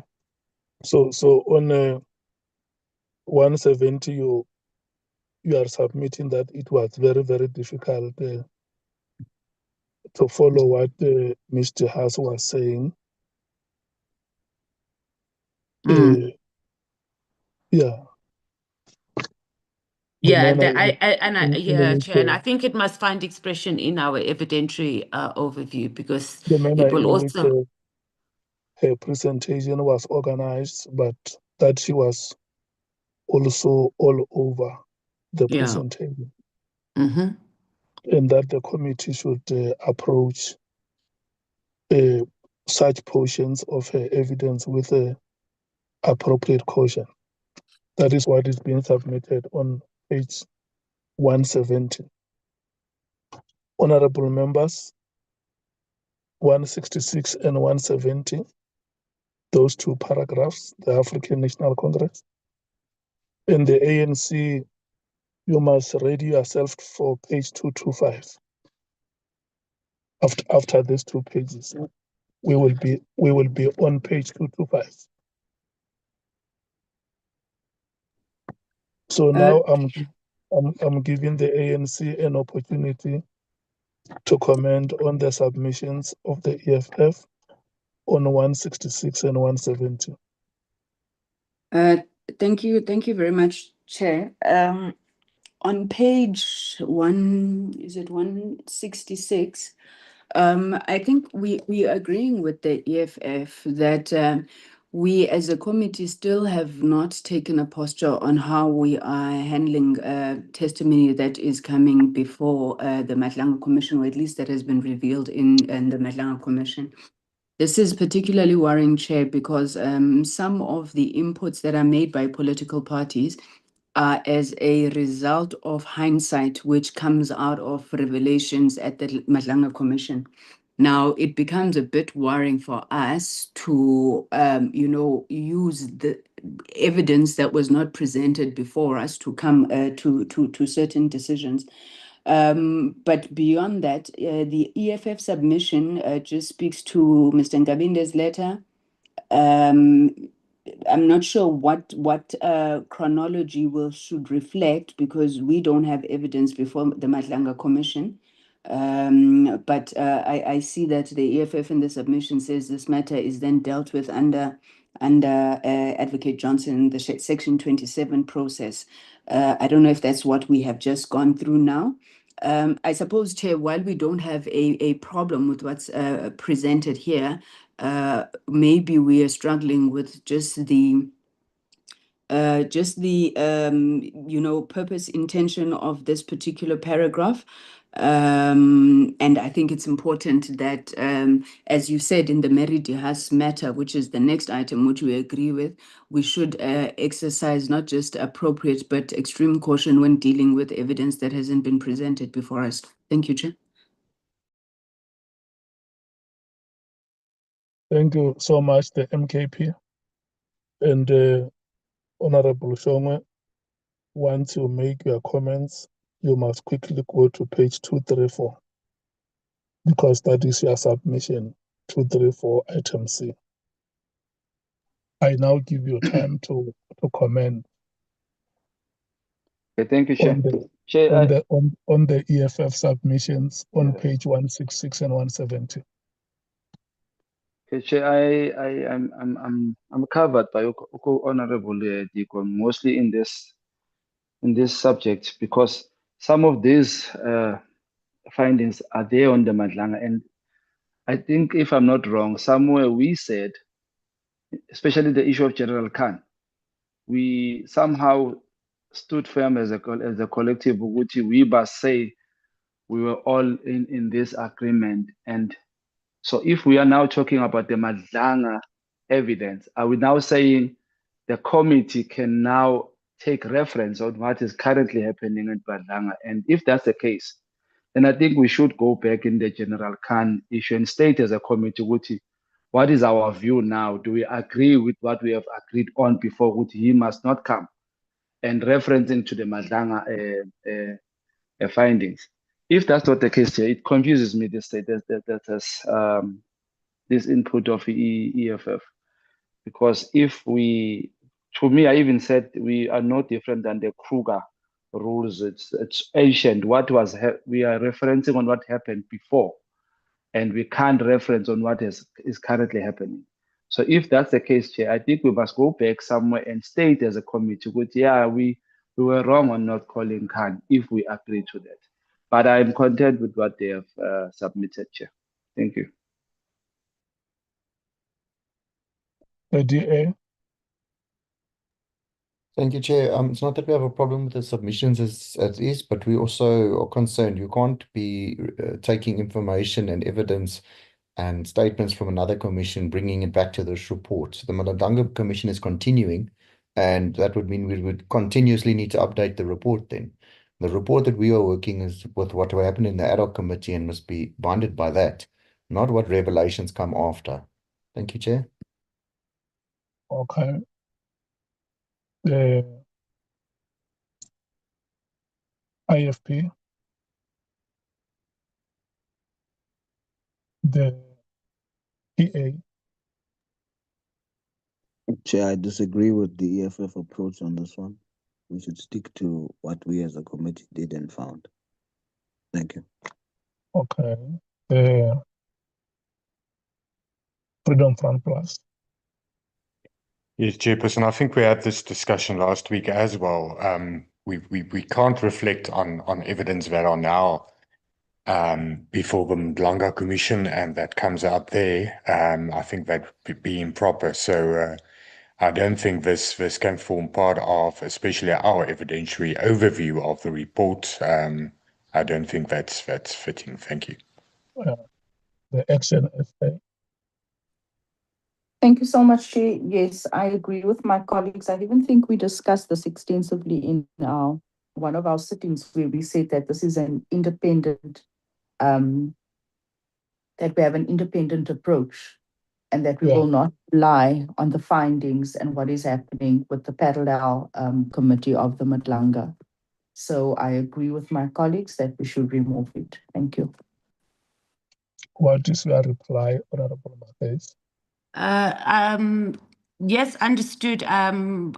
The paragraph wasn't necessarily leaning towards using evidence, but it was sort of a back reference, particularly around the section 27, which we noticed, which we did not receive. But it's neither here or there. It needs to be captured, because later on we need to capture it somewhere that there was, based on the evidence that was before us. Number one is that we did not receive the section 27 notice, and also the entire process that happened, that was what Honorable Adams reported and Advocate Johnson.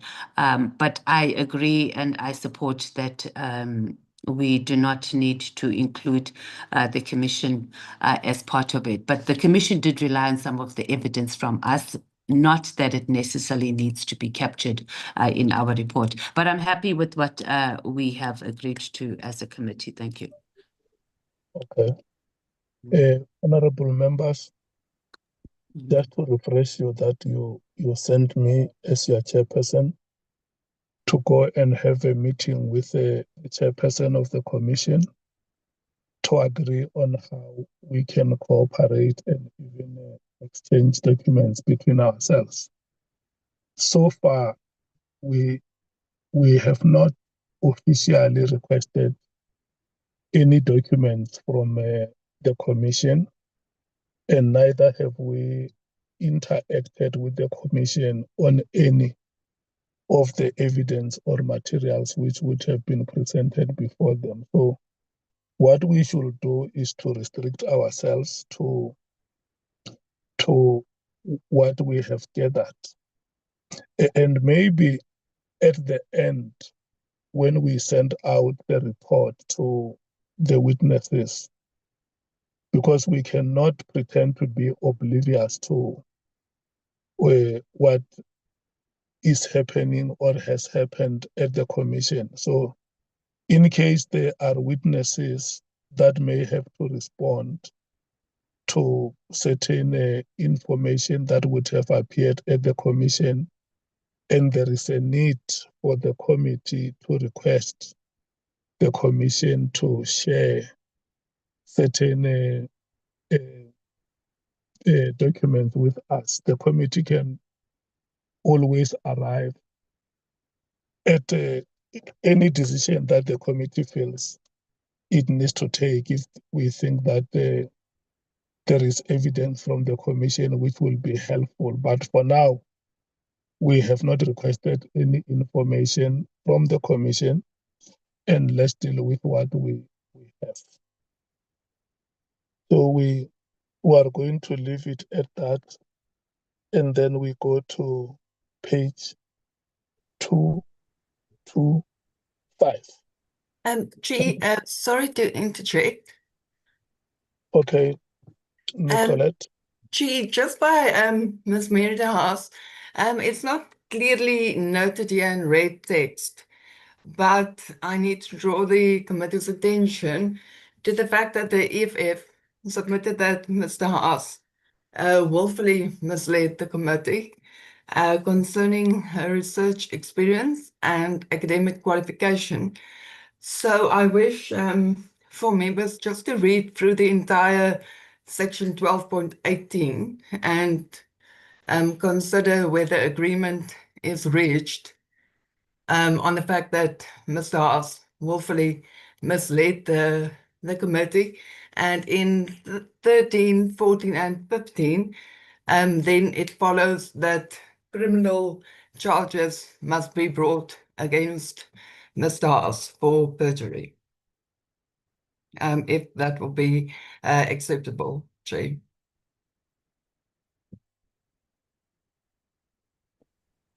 Honorable Matthys. Chair, this is, so again, I'm going to explain our submissions were given, some of it was supposed to go to evidentiary overview, and then part of it would go under assessment and then under recommendations and findings. So clearly a recommendation that we must look into whether there was act of perjury. It must be referred to that, and that would be under recommendation or findings. But it is true that Ms. Diaz willfully misled the committee. When we started there, we were referring to her as professor, as doctor. She did not correct us at any point, and it was only when we specifically asked her about her doctorate did she tell us that she did not have it. So if that's not willfully misleading, then I don't know what is. But again, I agree that it does not find, that would not find expression in the evidentiary overview. It can go in the assessment and under findings, but it must be noted under the evidentiary overview that she gave evidence. She responded to us when we called her doctor and professor. She did not correct us.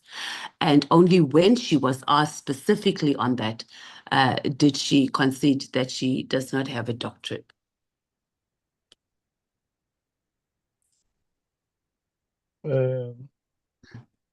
Can we, because we are still in the evidentiary record, can we not use the word willfully and maybe record it in such a way that says Mr. Haas allowed the title doctor or professor to be used repeatedly in the meeting until the point when she was asked whether she was a doctor, because once we say willfully, we will be making a finding, and we're still coming to that part of the findings.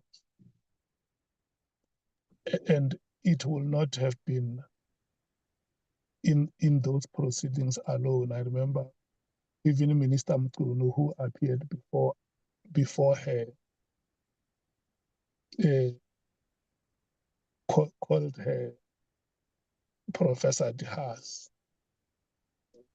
And we only came to know on that day when the university issued a statement that she cannot address herself as such, and that the university also distances itself from any association with. Yeah, I don't know how. I think that the technical team will find a way to draft it, but without it appearing in such a way that we are already making a finding. But to record that the title of doctor or professor was used in the meeting in respect of her without her correcting it until the point when she was asked whether indeed she possessed a doctoral degree or a professorship. Is that okay, Honorable Mafei?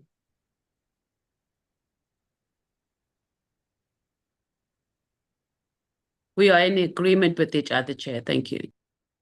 Okay, can we rotate then the ANC? Thank you very much, Chairperson. We are in agreement with your formulation. Thank you so much. The MKP?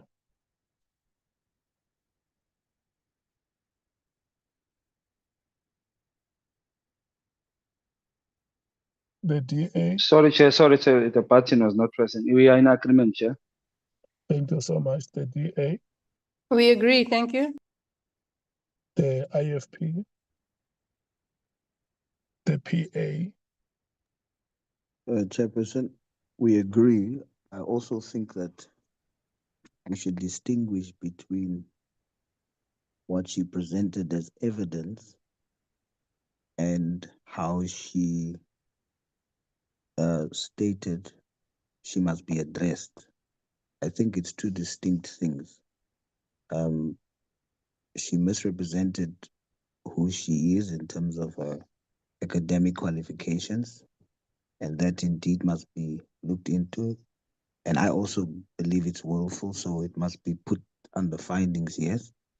But I think there must be a distinction between that and the evidence that she led that must be tested, because how she's addressed is not evidence that she gave. Thanks, Chair. Okay. Thank you. The Freedom Front Plus? Agree with your formulation, Chair. The Action SA? You've summarized it well, Chair. We support. Thank you so much. ANC, page 225.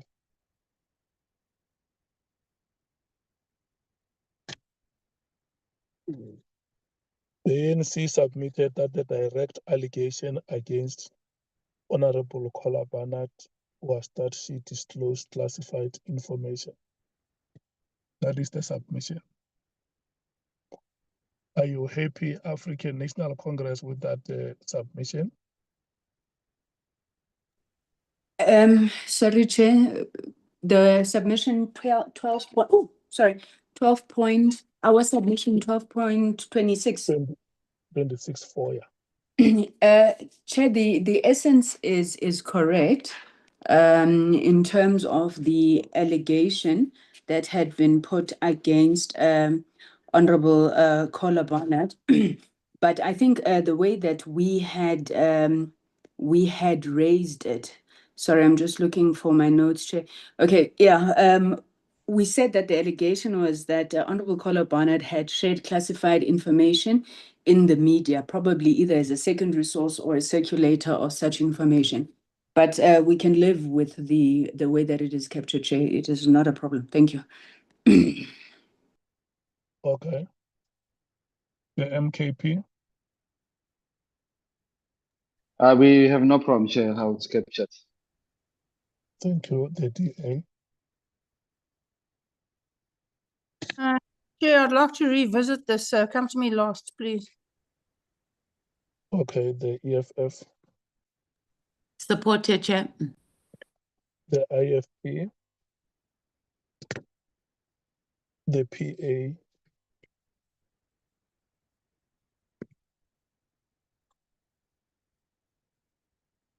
Honorable Self? No problem, Chair. The Freedom Front Plus? Supported, Chair. The Action SA? Support, Chair. The DA? Okay, I'll come back to you when I'm ready. I'm not ready yet. Thank you. Thank you so much. Page Proceed in the interim. Thank you. 234. We have sustained that in session 234. The MKP item number C.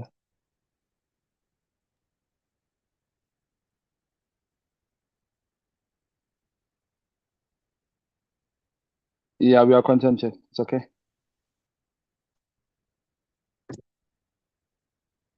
Oh, okay. It's on the evidence of Mr. Brown Mkhwanazi.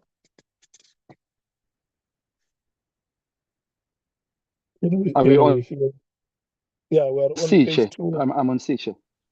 Yeah, 234, page 234, item C. Yes. Yes. Yes, I'm okay with that one, Chair. You are satisfied. We are satisfied, Chair. Can we hear the African National Congress while rotating? Thanks, Chair. Yeah, again, this seems to be just a statement of fact. Indeed, Major General Khan did not testify before the committee. So anything Mr. Mkhwanazi said was not put to him. So we have no problem with that paragraph, Chair. Okay, thank you. The DA. Thank you, Chair. It's fine as is. Okay, the EFF. Supported, Chair. The IFP. The PA. No problem, Chair. The Freedom Front Plus. Supported, Chair. The Action SA. Supported. Thank you so much. Let's take a 10 minutes break and come back at 20 to 11. We are going to start on page 352 to 373, and then there from 375 to 411. And then if time still is on our side, we will move from 412 to 432. Let's come back at 20 minutes to 11. Thank you so much.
of evidence, the relationship between evidence and assessment framework.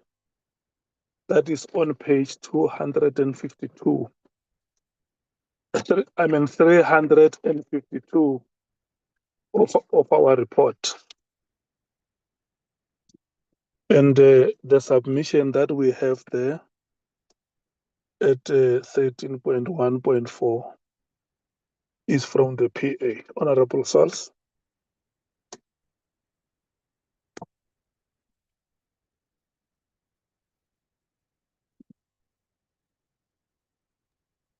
So let me just get to the page now.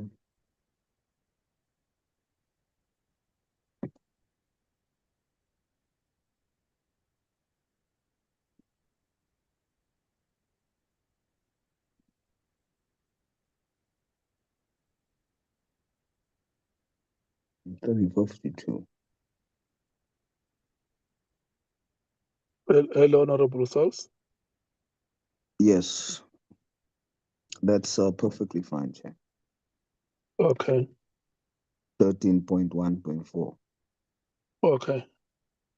And the ANC, your next submission, ANC, is on page 355, followed by the PA on the same page, and the MKP. The MKP is appearing on 355 and 356. And the ANC again on 357.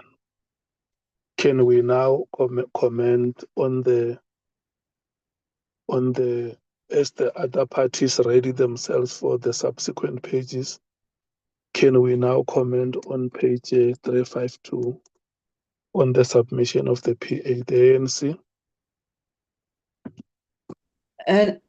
Thank you, Chair. Chair, could we just move the screen up? We wanted to see the methodology applied below. Sorry, up the other way, down.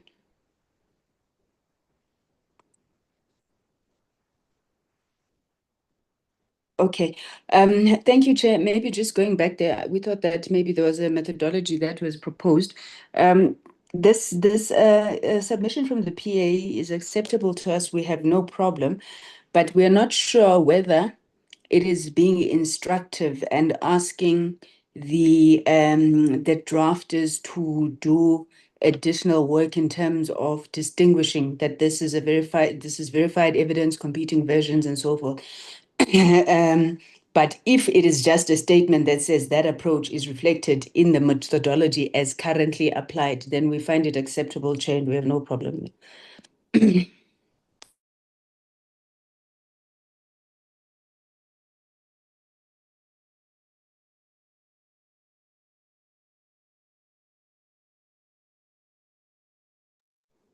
Chairperson?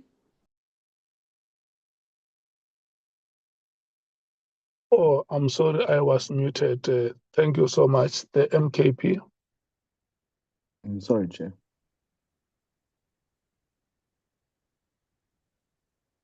Chair, may I? Yes. Yeah, no, I just want to accept the wisdom of Honorable Sangoni there. Maybe the last sentence should be removed totally, and it stops at witnesses. Okay. Okay. Are you fine with that, Honorable Sangoni? Yes, thank you, Chairperson. Thank you, Honorable Sir. Thank you so much. The MKP. We see how Mam Diko Chair. Labu Mam Diko Chair speak son, please. Please. The DA.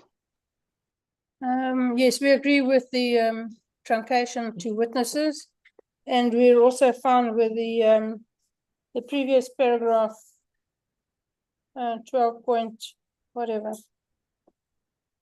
12.26.4. Thank you. Okay, the EFF. Supported, Chair, though my concern or our concern would be that if we did not do this, then it doesn't make any sense for us to include it. So if the assessment framework is not distinguishing between verified evidence, competing versions, interference and untested allegations, and it's not done in our assessment, then I don't know what our approach would be. It means that we haven't actually done what we are saying that we have done. That would be my input. Thanks. Okay. The IFP.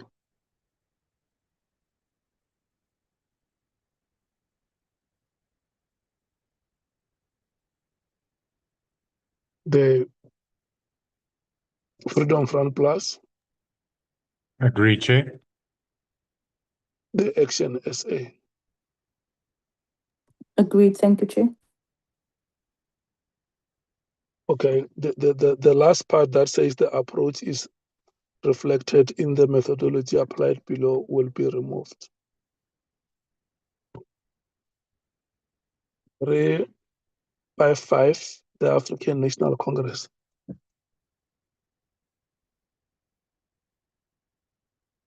Thank you, Chairperson. I'm starting to think that that last sentence that we just removed in the PA submission is probably an addition from the drafters just speaking to the fact that the approaches that the parties have suggested have been taken into account. The ANC submission is captured correctly, Chair, in terms of what we think should be the approach of the inquiry. We so submit. Thank you, Chair.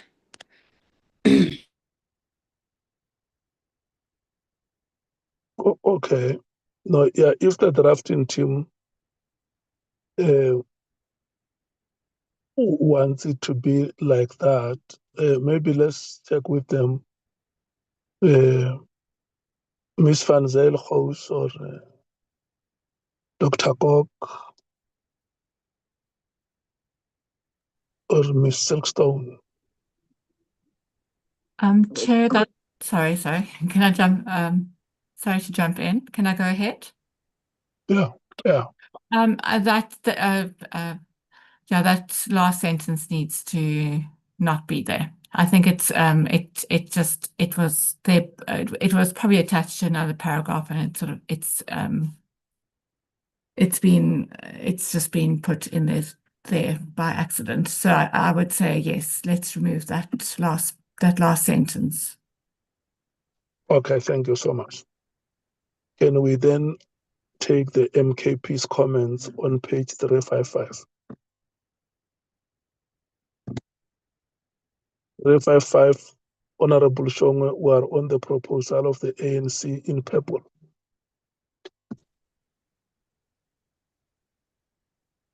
No, Chair, we have no problem with this one, Chair. The DA. We're fine with it. Thank you, Chair. The EFF. Supported. The IFP. The PA. No problem, sir. The Freedom Front Plus. Supported, Chair. The Action SA. Supported, Chair.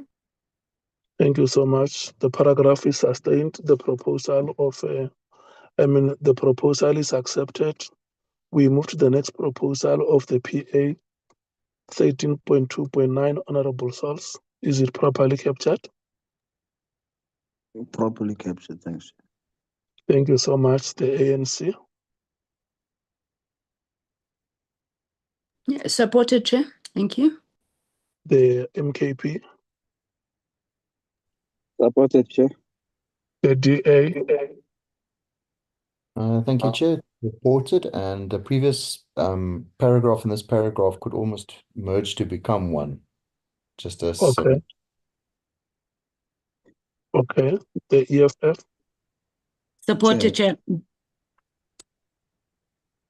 The IFP.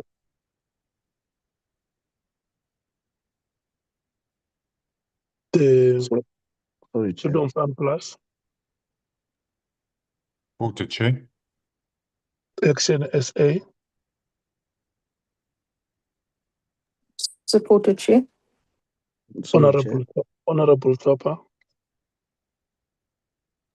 Yes, Chair. you want to say something? No, thank you, Chair. Do I sound like Okay. Honorable Crawford? No, I had thought that I would have moved quick before he concluded his statement. That is why I went back to him. Oh, okay. Sorry, Chair. May I? Yes. Honorable Souls, you are now welcome to give a reply because this is your proposal and the members have accepted it. Okay. Thank you, Chair.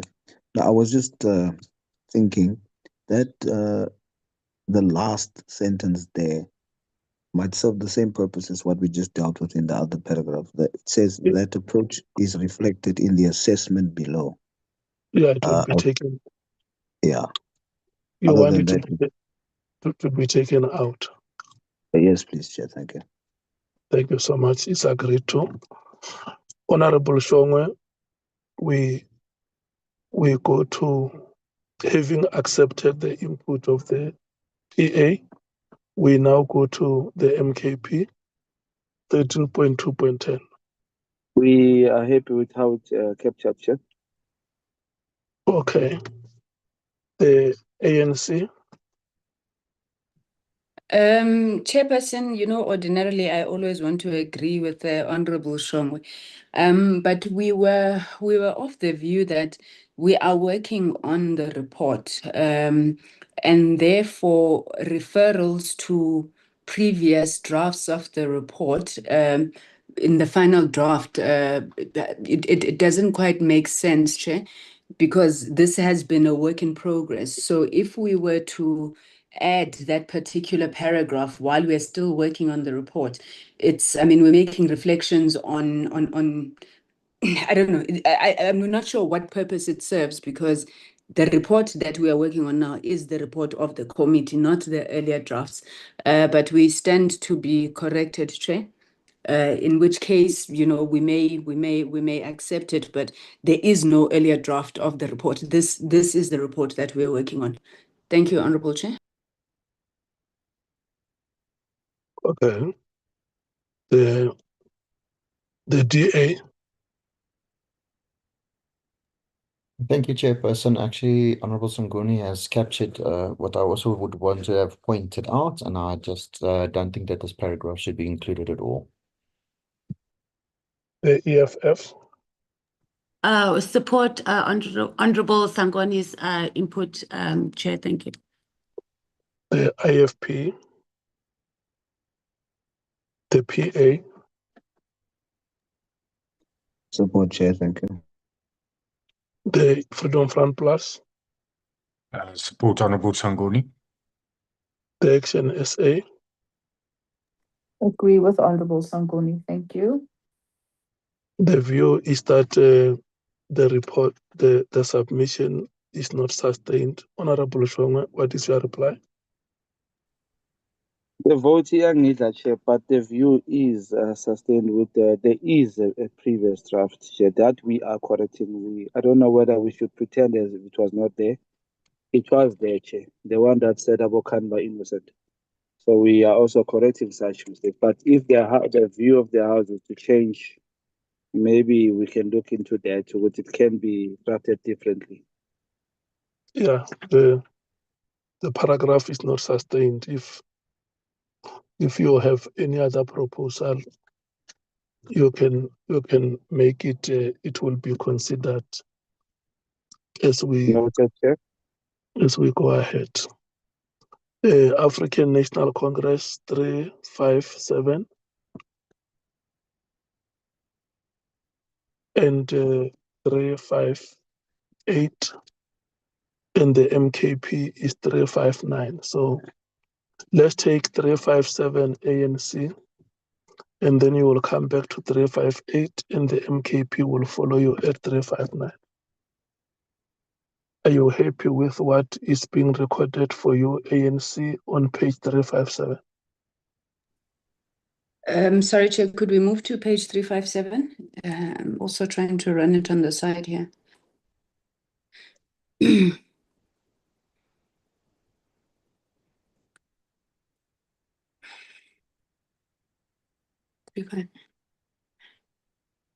Yes, on point A, that is correct. And then we make the point that it dealt with a number of issues. However, we only focused on mainly on the PKTT issue. So that is correct. Our views have been captured as supplied, Chair. Thank you. The MKP. No, we are content, Chair. The DA. Thank you, Chairperson. We agree with paragraph A. B, I agree partially that the result that we're only focused on the PKTT and not crime intelligence and port of entries. Crime intelligence was heavily sought to be form part of the inquiry to a much deeper level, but it was a persistent stoppage of getting the crime intelligence reports, even a redacted version of it, that saw the committee not being able to transfer. That's plain. So I just think that should somewhat be highlighted in the reasons for crime intelligence specifically. Okay. The part of crime intelligence you suggest must reflect that the committee tried to get reports before it. Yes, definitely. The committee had pursued all avenues to try and get those reports, but it seems it was either willfully halted or halted. The wording can be the choice of the content advisors and legal team. Okay, the EFF. We support Honorable Klope's input. The IFP. The PA. No problem, sir. The Freedom Front Plus. I agree with Honorable Klope. The Action SA. Agree, Chair. Honorable Sangoni, the amendment by Honorable Chopper. Thank you very much, Chair. We have no problem in, we have no fundamental problem with Honorable Klope's insertion. However, what we were specifically speaking to, and maybe it's how we drafted it, was the moratorium on the filling of crime intelligence posts, which was contained in the directive, not so much the criminal intelligence environment as a whole. That was the area that we were saying that was not canvassed enough, and the reasons and unpacking it and why it would have been done so. But we don't have a problem with the addition that Honorable Klope is making around the crime intelligence environment and the challenges that we encountered in that regard. Thank you, Chair. Thank you. Let's take the addition and adopt it as such. 358F. Item F is the African National Congress. And the MKP will be reading itself for 359H.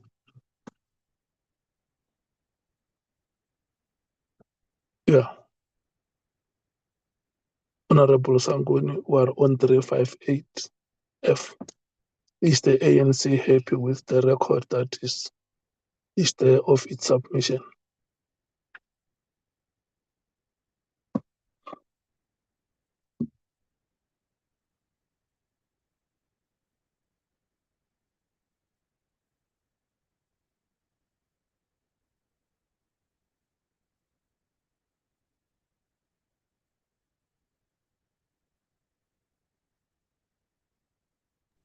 Maybe before you circulate, Chair, just to say that the approach that the ANC took on the matter of the directive, as indicated, was to look at each of the three elements that made up the directive. So on the issue of the disbandment of the PKTT, as well as the moratorium on the filling of crime intelligence vacancies, we felt that there was, material deficiencies in that regard.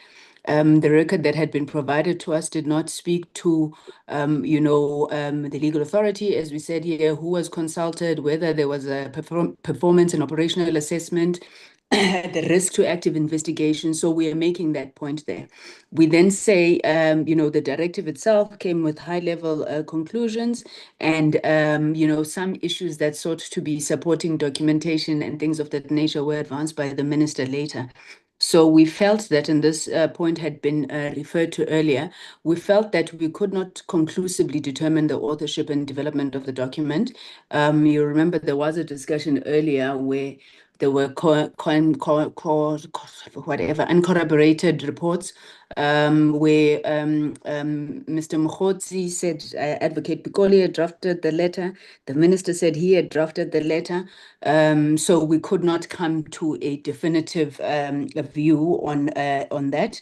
So we felt that the issues of rationality, transparency, and accountability of the decision-making process with regards to these two elements of the directive lacked rationality and transparency, Chairperson. Thank you so much. Thank you so much, the MKP.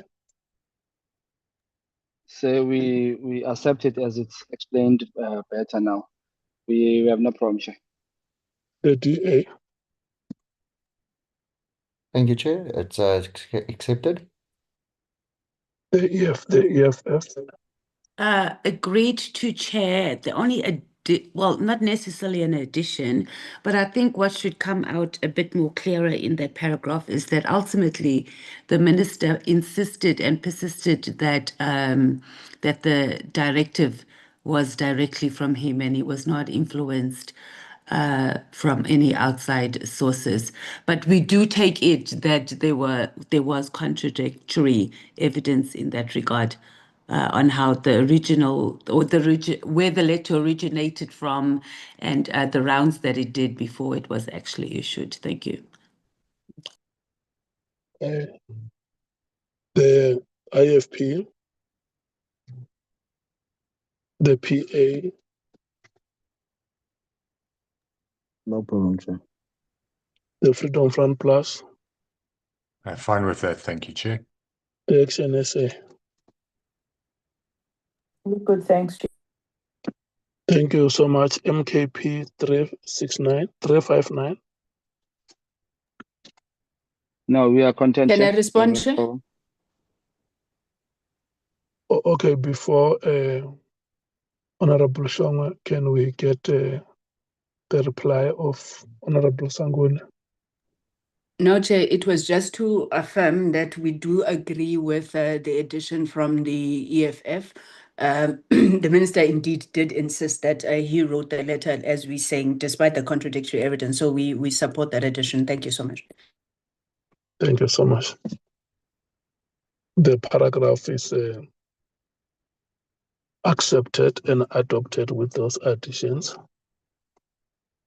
359, Honorable Shongwe, the two paragraphs that appear there, are you happy with the? I think the Yes, first Chair. part, the first You think part, the first part, Chair? it's an addition at item G.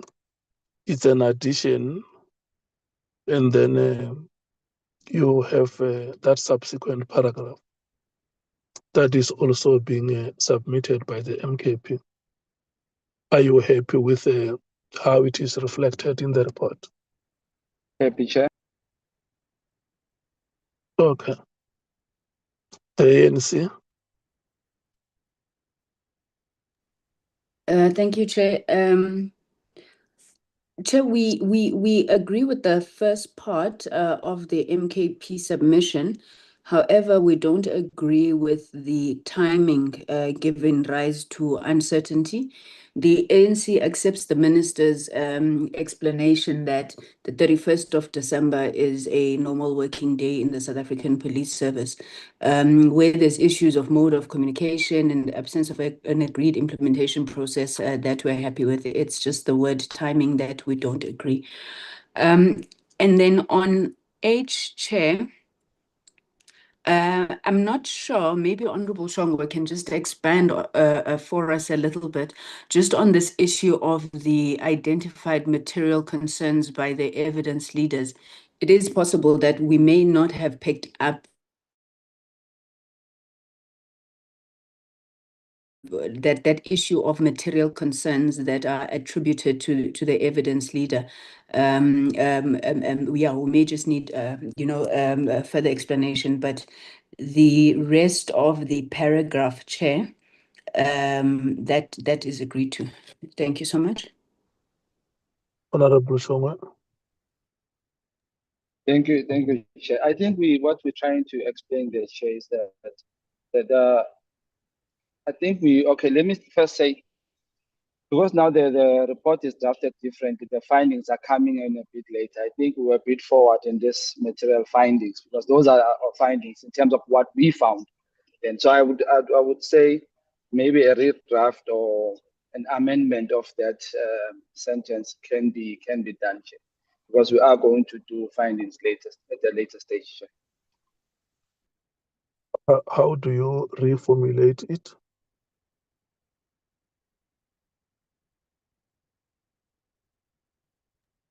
For now, Chair, I'm not accurate on how we can. So maybe I'll ask for assistance with the staff.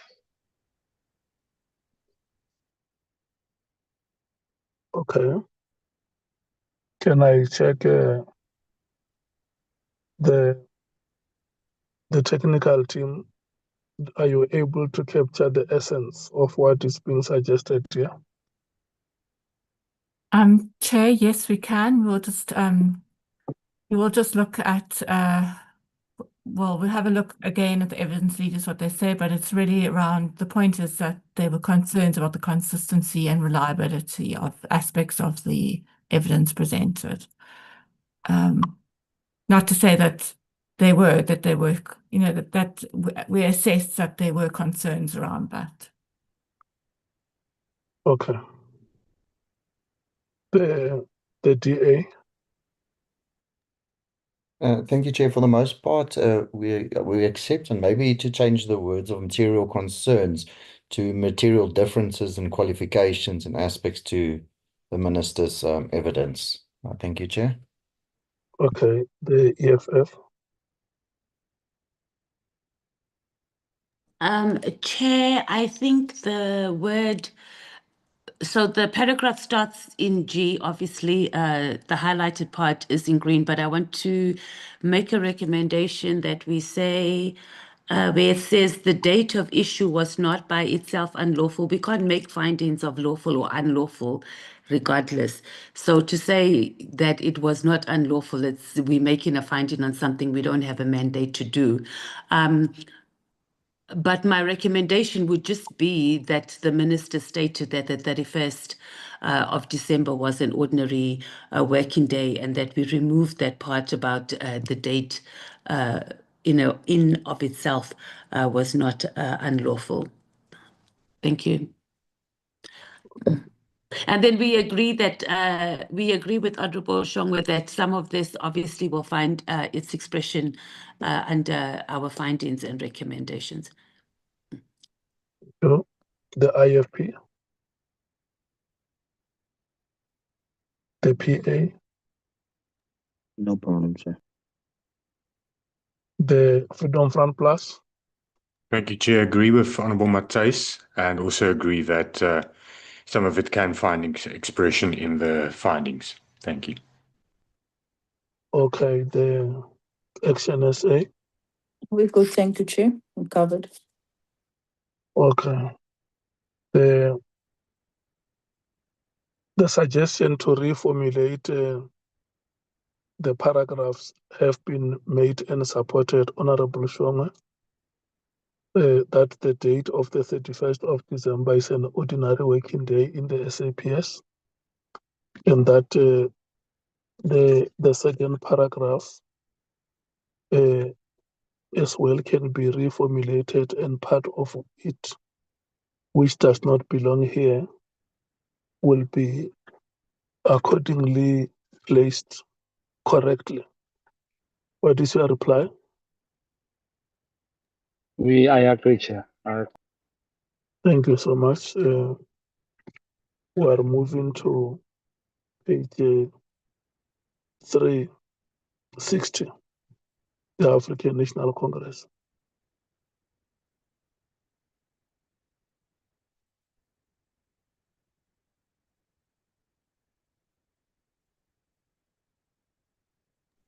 Thank you very much, Chair.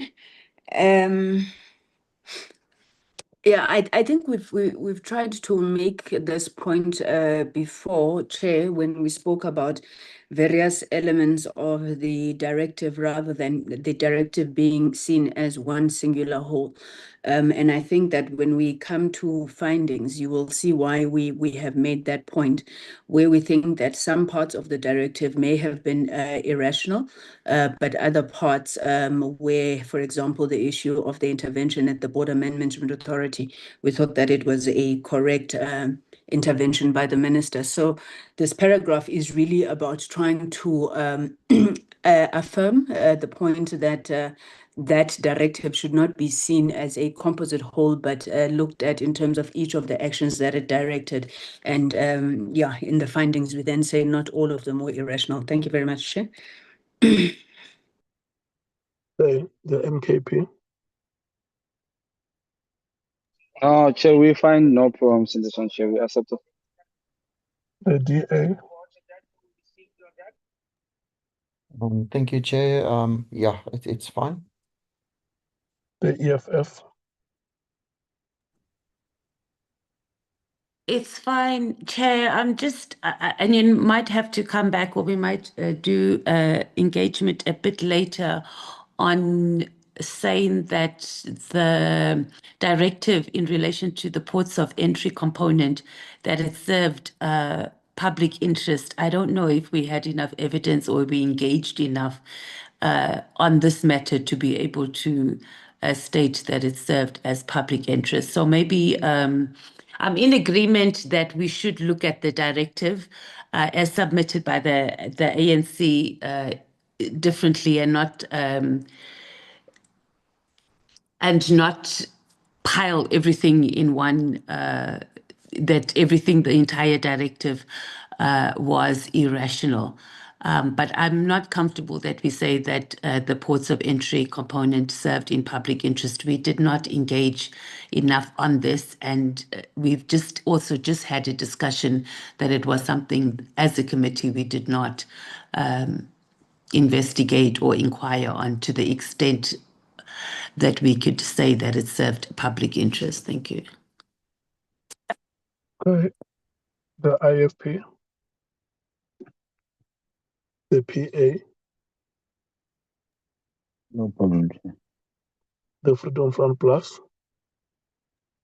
Agree, Chair. Action SA. Agree, Chair. Honorable Sangoni. Public interest. Thank you, Chair. I think maybe when we are discussing findings, we could go into the public interest matter.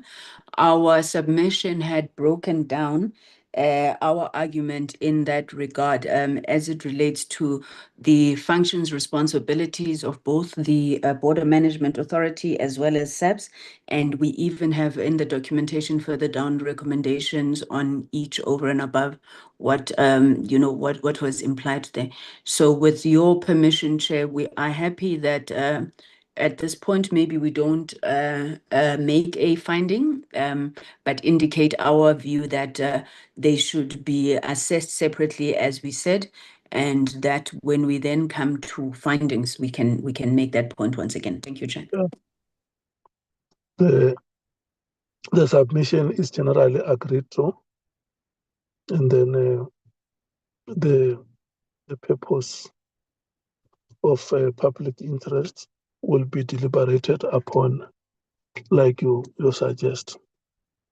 360, item K, after the ANC submission is the MKP. On the timing of the directive again, do we still need to rediscuss it? Honorable Shonga. I lost you. I lost network for a while. Can you kindly repeat? I'm saying your submission still talks to the timing of the directive. I see it's a repetition, Chair. I think we should remove that. You agree? Yeah, Chair, we should remove it. It's a repetition of what we've Okay. spoken about. Yeah, I'm not going to rotate it, honorable members. I assume that that is the sentiment of the meeting, unless if there is any opposing view. And in the absence of that, I'm moving to the next submission, the EFF. Yes, this can be removed. It'll find expression in findings, Chair, and then obviously we will delete the word unlawful because that's not something we can do. But the whole paragraph can be removed from here. Thank you. Thank you. Thank you so much. ANC 362. No, let's start with the MKP.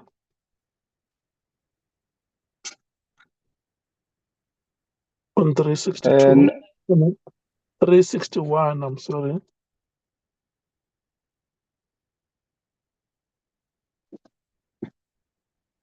The MKP submitted that these circumstances formed part of the committee's assessment of the procedural shortcomings surrounding the directives. It's captured correctly for us, Chair. Captured. The ANC.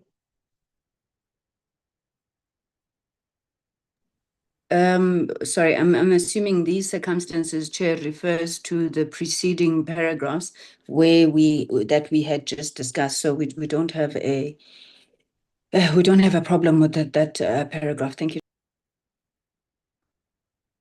Okay. Can I hear the DA? Thank you, Chair. This paragraph specifically speaks to everything that's just been said, so it's just an agreement of what was already said. I don't see the need of the paragraph at all. It's just an opinion that it's just a verification of what has been said in the preceding ABCDEFG. Thank you, Chair. Okay. The EFF. The paragraph supported. Thank you, Chair. The PA. No problem, sir. The IFP. The Freedom Fund Plus. No big problem with the paragraph. Thank you, Chair. The Action SA.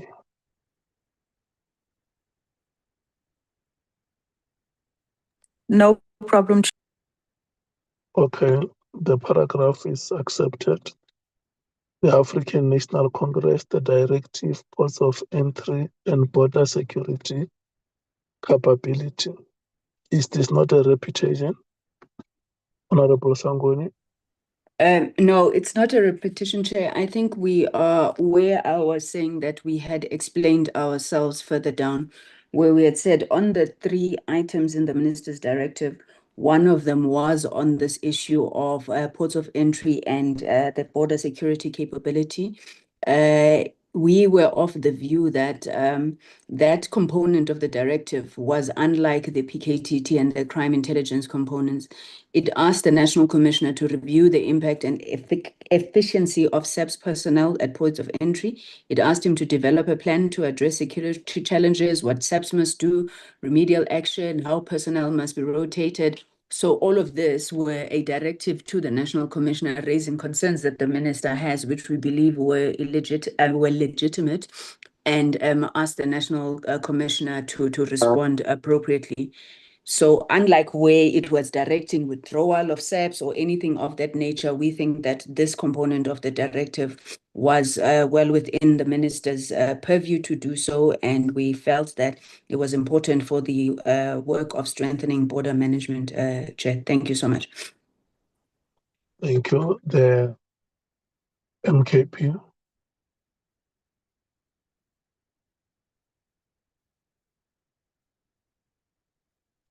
Honorable Shonga.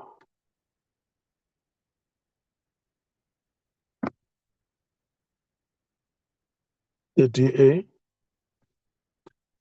Are we covered with us? The EFF. Yes, we agree. We agree with this paragraph, and it's just important that those three words on its face, it required an assessment. I think that's very important. Three words for the sentence, so it must be the evidence leaders must ensure that that's properly captured in the final report. Thank you. Thank you. The IFP, the PA, Honorable Solves. The IFP and the PA speaks as one, Chair. No problem. The Freedom Front Plus. In agreement, Chair. The Action SA. We covered, thank you. Page 363, the African National Congress. Can we deal with the whole page? What we must do, A and C, let's deal with C and D, and then we will take E because it overlaps to page 364. Let's take C and D, and later E and F. Honorable Sangoni. Thank you very much, Chair. So on this issue, our submission has been captured correctly. We had heard from three SAPS officials, Ramalebe, Malachi, and Ramulube, who spoke about drug theft involving police officials at OR Tambo and at the forensic labs. We felt that the evidence that they provided supported what was coming through during the hearings of serious integrity and trafficking risks, relating to the broader border management environment. We thought, though, in relation to the minister's version that he had put before us, where he tried to establish this issue of collusions and so forth, we were of the view that it did not necessarily support the minister's view. So what is this? The ANC raised a further example concerning alleged. Okay, I'm not sure what that last line refers to, but here we were just reflecting on the evidence that had been supported by those by those three officials, Chair. And then D. The record does not establish that the written directive required that outcome, that Minister Mkhulu directed the BMA to formulate the proposal, that he adopted it, or that any competent authority took a final decision to implement it. The committee therefore distinguishes the terms of the directive from the wider options subsequently advanced during the interagency process. Are you happy with that?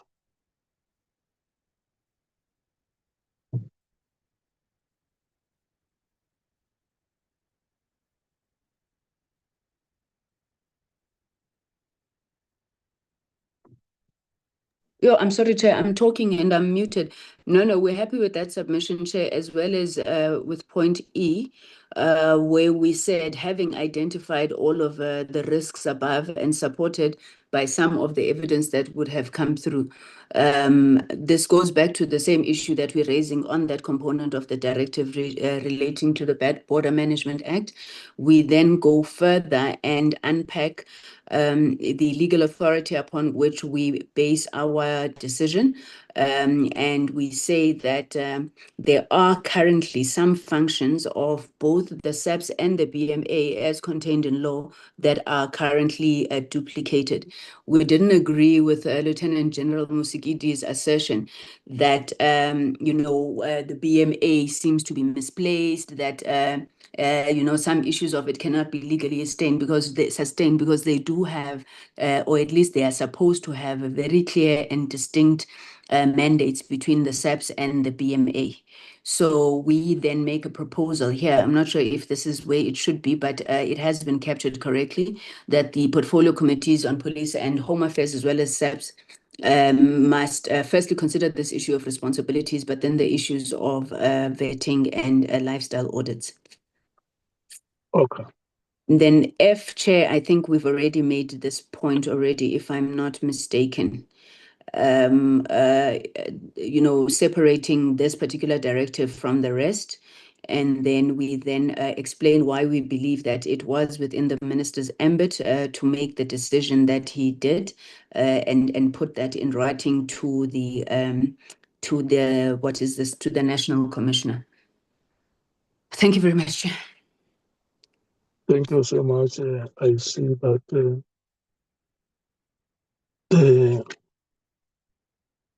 the three words of Honorable Matthys on its face on page 362 are being repeated on page 364. Why honorable members, let's take, because it's a bit long, let's take C and D on page 363. We rotate and come back to take E and F on 363 to 364. C and D on page 363, Honorable Shongwe. Let's take first which we must consolidate them. They are too long, but we are happy. Okay, the DA. Thank you, Chairperson. Definitely, C and D are quite repetitive, Chairperson. And I'll just also then suggest that last sentence in C, the ANC raised a further example concerning allegedly missing drugs. It's very vague, so I'm not sure what to make of it. So it must either be elaborated on or deleted completely. Chairperson,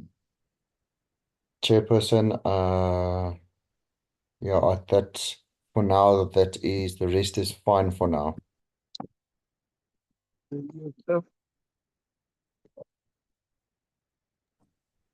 We support the input. Thank you. And so the PA. No problem, Chair. The Freedom Fund Plus. Thank you, Chair. I agree with Honourable Klopper, especially with regards to that last sentence of paragraph C. Action SA. We covered, thank Honorable Sangoni. On the last part of the. Thank you, Chair. Yeah. No, I think you could tell as well that I couldn't account for that last part, Chair, so we're happy with it to be deleted. Thank you very much. Yeah, but to my memory, it was the testimony of those three police officers who appeared before us, who made an allegation about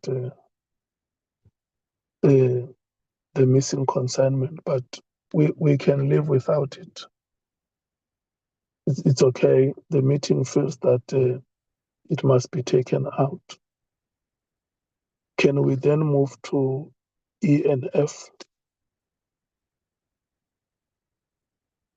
And the drafting team where you may need to consolidate, you can consolidate in lesser paragraphs. Yeah, let's go to E and F. You had already spoken to that, Honorable Sangoni. Am I correct? Yes, I had already, Chair. Yes, the MKP. And the EFF must get ready for page 365. So what's the question, Chair, again? What is your comment on E and F on page 364? No, Chair. We are correct. We support that one. Okay, You said the we must be DA, ready on page. the EFF on 365. Can I get the comment of the DA? Sorry, can you just come back to me, please? Okay, the EFF.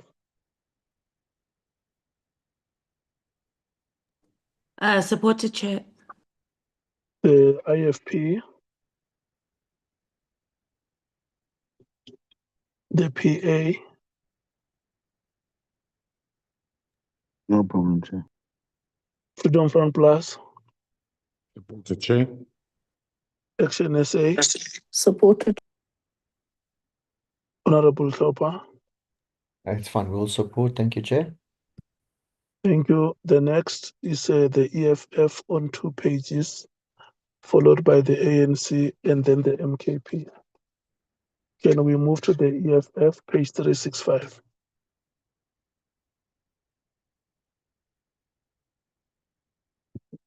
Thank you, Chair. This It's 365 and 366. this was our If we can take H and I simultaneously. Chair, should I just read it? The EFF submitted that the absence of X-ray scanners at our border posts was a significant contributing factor to the high levels of human, drug, and trafficking. Oh God, I can't even read properly. And other criminal activity. It proposed the procurement of X-ray machines.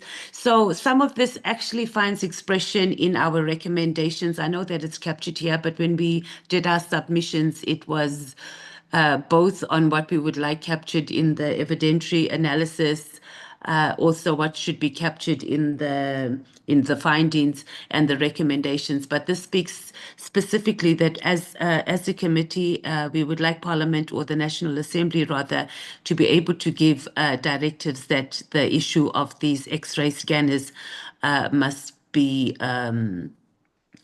expedited, and that we must be able to give proper oversight the committees that are involved, that it is done. But I understand that we're not in findings and recommendations yet, so this whole paragraph is broken up into the three different sections of the report. But it captures essentially what it is that we would like the committee or the report to reflect. Thank you, Chair.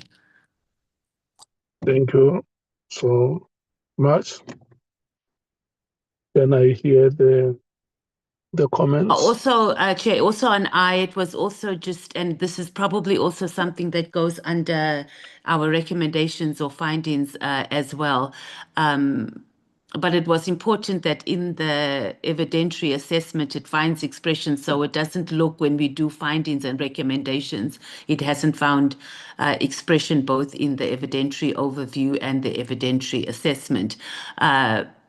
But the misalignment, and this also speaks to the directive that was given between the interagency coordination, that the various parliamentary committees involved in this must be seized with this matter as well. But again, as I say, some of it is not going to find expression under this paragraph, but what needs to be in there under this section should be captured accordingly. Thank you. Okay. Thank you so much. Let me rotate the African National Congress.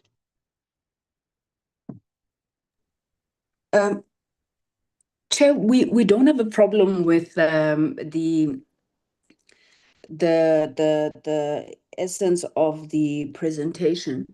But as the ANC, we are a bit cautious, and this is not to, seek to impugn anybody's evidence or anything of that kind.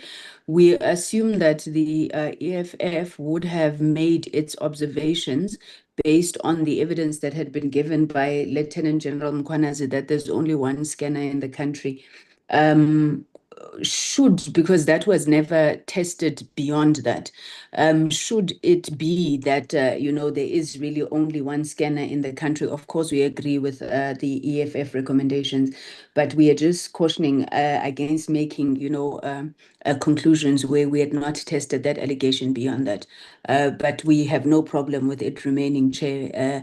Maybe we would just make an addition that even before we get to recommendations, that Honorable Mates we would say something of the nature of that either police or Home Affairs or whatever must confirm, and in the event it is that exactly, then we go with the recommendations. Thank you, Chair.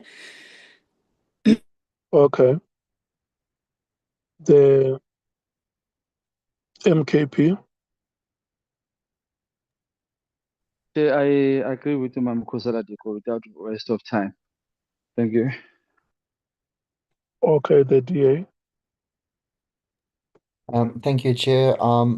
It's not that I have a problem with that we have a problem with the paragraph in its totality. It's just some of it's almost self-correcting.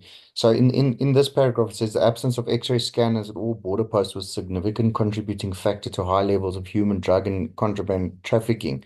But the paragraph then also goes further and says that the evidence did not establish that the scanners were absent in every port. Identical equipment was required at every port, and so forth. General Mkhwanazi did give that example of the major port, but General Sibia could not verify the number of scanners either wherever they were or nationally. So the absence of X-ray scanners at all border posts isn't an established fact, Chairperson. Nor is a significant contributing factor to high levels of trafficking. It wasn't, that's an causation, but we haven't established that causation.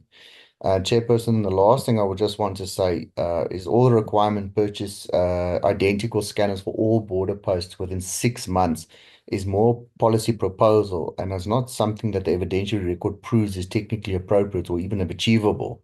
So it's not that I'm in disagreement that we need all of these within 6 months. It's just, is it achievable and does it fall within this section? Thank you, Chair. Thank you so much. The EFF. Okay, by the way, this is your proposal, the IFP, the PA. Good morning, Honorable Chairperson. Oh, good morning, Bangazita, and welcome. And Mdulas too. Welcome to the meeting. I'm sorry, Honorable Chairperson, that I was not able to join the meeting at the start of the meeting. I have challenges of connectivity here. But I have listened to quite a number of contributions that have already been made. I want to agree with the contribution that actually has been made by the Honorable Diko in relation to this particular paragraph that we are dealing with right now. Thank you. Okay, thank you so much. And can I give you an opportunity to thank Honorable Sauls? Because before you joined, he spoke on your behalf. Honorable Sauls, thank you so much for holding the fort for me. That is great. Thank you so much, Honorable Sauls. Thank you so much, Honorable Sauls. It's your time now. Mtabazit. Hi, siyabonga kakhulu ba. And I'm in KZN now, so we can arrange for us to visit the king and just have some great conversation. You arrange a meeting here in our meeting. Thank you. No, Chief Whip, go easy on Pangazita, Chief Whip, please. MKP is giving him sleepless nights in KZN. Please, please go easy on him. Don't forget to bring at least the minimum of 20, doing 20 so head well. of each. Okay, we listen to what Honorable James is saying. Can you say what you want to say, Honorable James? I'm saying we were doing so well. Where are we now? Thank you so much. Yes. Can we now give the opportunity to Honorable Vessels to speak? Chair, my contribution, I didn't say anything. It's a courtesy to say thank you to someone that says thank you to you. Then I must make my contribution.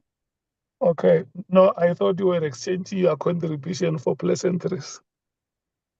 No, it's part of our cultural practice here in KZN. Can we go ahead, Honorable Thol? No problem, Chair. Thank you very much. Thank you. Honorable Vessels.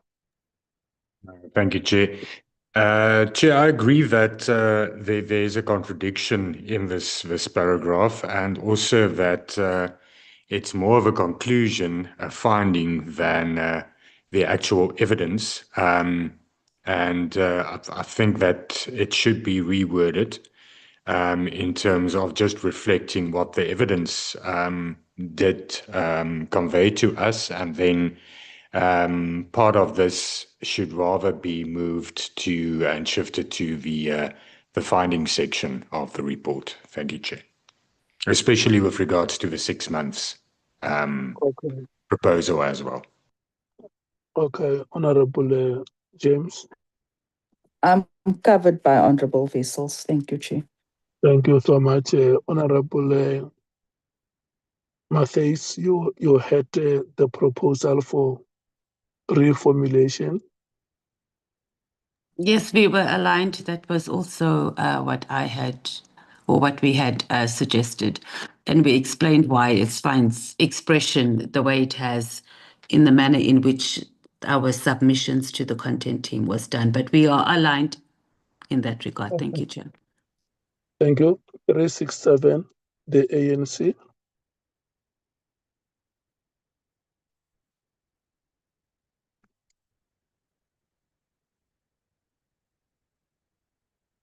There is one line submission there. Oh, yes. Sangwe.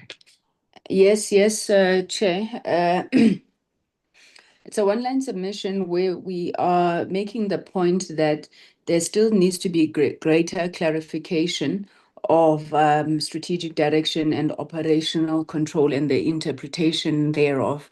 There are several proposals that we make in the recommendations part of the document. Hence, at this point, we are just saying that line needs to be better defined, and then we make proposals later how to do that.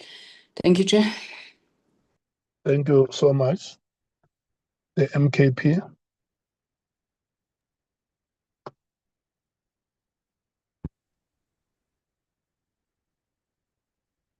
Honorable Shongwe.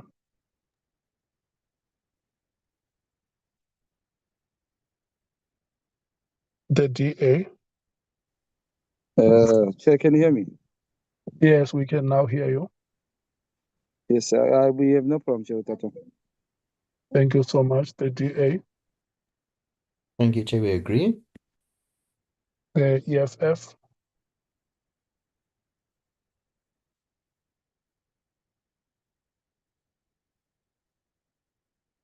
Supported, Chair. Thank you. The IFP. Agree, Chairperson. The PA.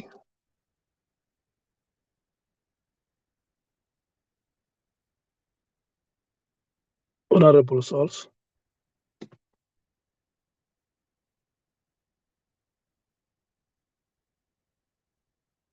The Freedom Front Plus. Agree, Chair. The Action SA. In support, Chair. The Patriotic Alliance.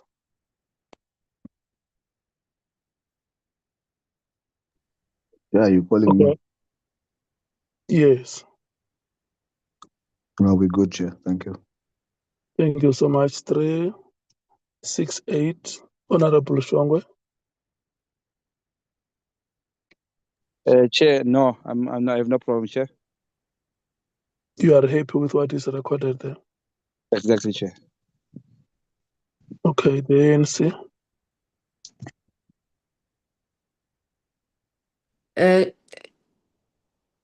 Chair, I think Yes, we've already. there Sorry, is Chair? it's a repetition Yes. Especially at number C, the MKP submitted that on the recording, Mr. Ngabi testified that Minister Mkhwanazi had previously raised or such. Can we stay with the formulation that we earlier adopted? We are happy with that, Chair. I agree with you, Chair, as well. Okay, is there anyone who wants to comment on this one? Yeah, sorry, Differently. I made a mistake. Differently. Okay, Limit we are for on 1 month. we are on agreement. Can we including can we anybody basekhaya mkhulu babami mkhulu mama mkhulu bani angifuni disturb Honorable Shongwe, may you That's what- please just mute and also mute your camera. Apologies, Thank apologies. Thank you so much. Can we move to 369, honorable members?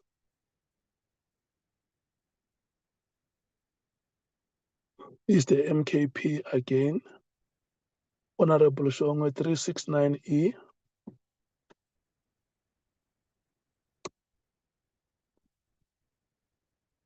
You can now unmute your speaker.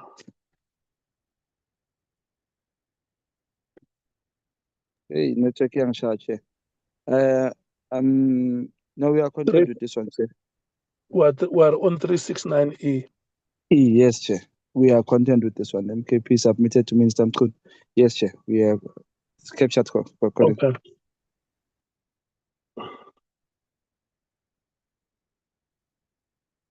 ANC. Chair, we thought that you were going to make the call that this is the same as the issue that we just dealt with and that we had adopted an earlier formulation. Thank you, Chair. Okay. 370. Indeed, Chair, it repeats what we've agreed on. Sorry, Chair. Thank you. The EFF on 370.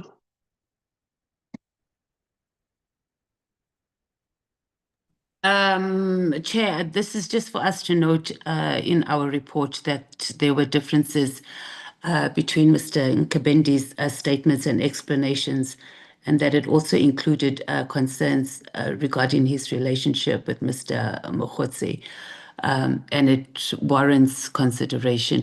But that part of warranting consideration of criminal investigation into possible perjury, that would find expression, obviously, in under findings and recommendations. But it's for the, I think we're still on are we on evidentiary assessment now? It was just to note that, so when we make again findings and recommendations, that both the evidentiary overview and assessment captures the input, what the evidence actually says, that it's captured there. If that makes sense, I'm sure I'm making sense. Yes. Okay. Let's rotate the African National Congress. We accept the paragraph, Chair. We have no problems with it. Okay. The MKP.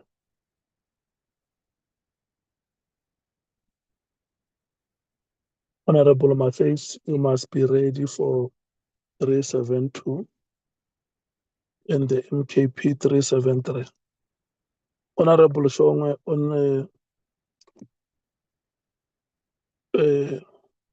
370, the EFF submission. Okay, the DA. Thank you, Chair. We accept also with the explanation of Honorable Matthys. Thank you. The IFP.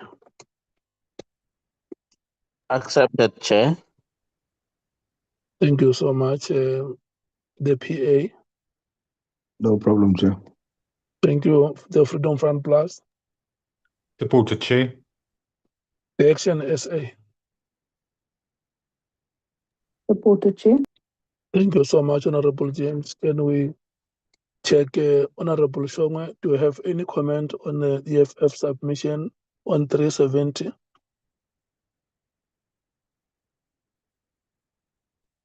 Thank you so much. We're moving to page 372.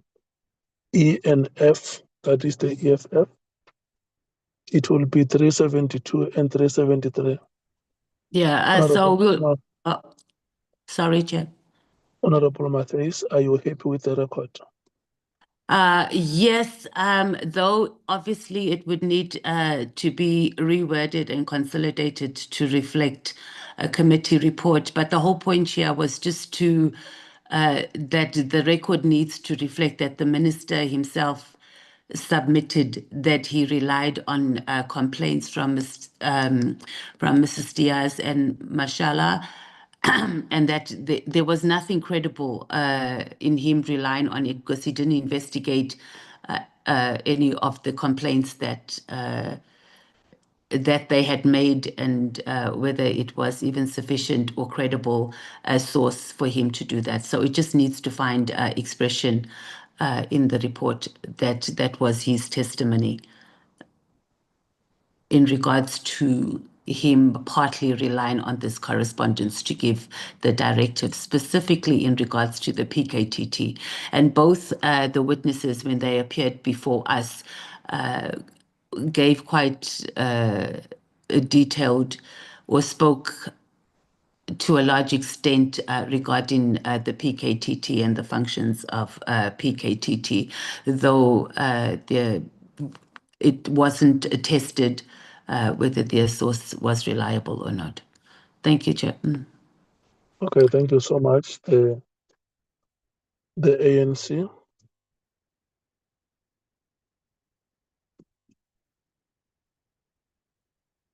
Sorry, Chair, I was struggling to unmute. Chair, on this one, we think that we may have to go back to the record, Chair. While we agree with the second part of the EFF submission, we don't agree that the minister said he relied on the complaints by Mr. Haas and Ms. Mashele. We would use the word considered, and we think that that is what the minister would have said as well, because he says that there were a number of things that he had looked at. So we agree that they did not necessarily come across, or Mr. Haas in particular, as a sufficiently credible or reliable source, but I think it's too heavy a word to say he relied on it. We believe that it was one of the things that he had considered. Thank you, Chair. MKP. Chair, Tina, we are content with how it's phrased, Chair. I think our recollection in line with this E and F. Thank you, Chair. The DA. Thank you, Chair. As previously alluded to by Honourable Tax, this will be condensed and it was just expanded for explanation purposes. And I think it must be highlighted that the problem was whether the particular allegation relied upon the being verified before executive action was taken, as also echoed by Honourable Sangoni. Thank you, Chair. Okay. The IFP.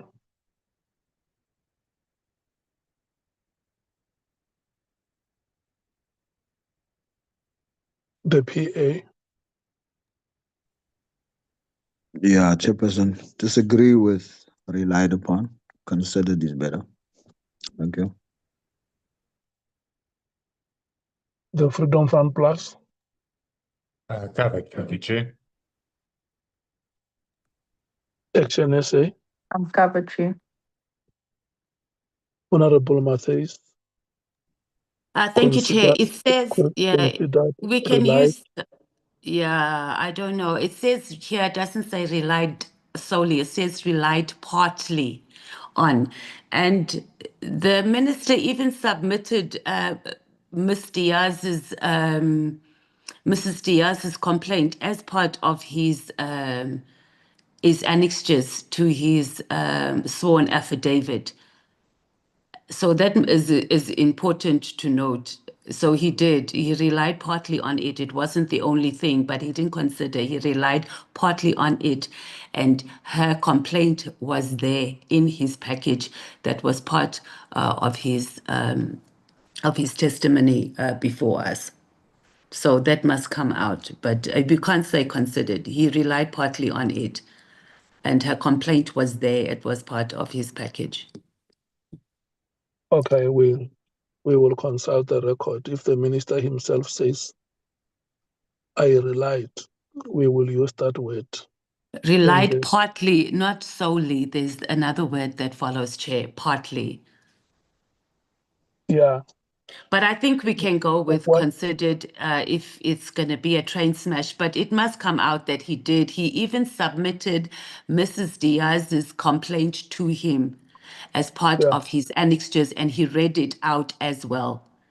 Or part of it, he read it out. So to say that he didn't partly rely on it would be a misrepresentation of the evidence.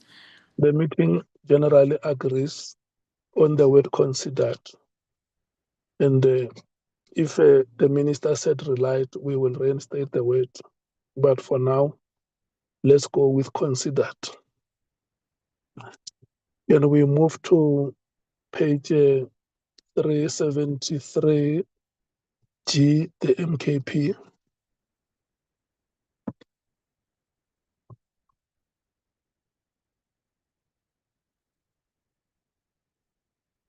The MKP submitted more strongly that Minister Mkhwanazi had been influenced by external forces like the HAS and Mkhwanazi, and that this should result in a harsher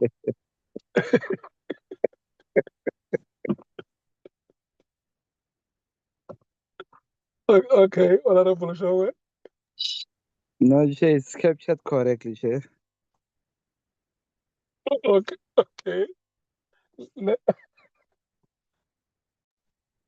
Sorry, Chair.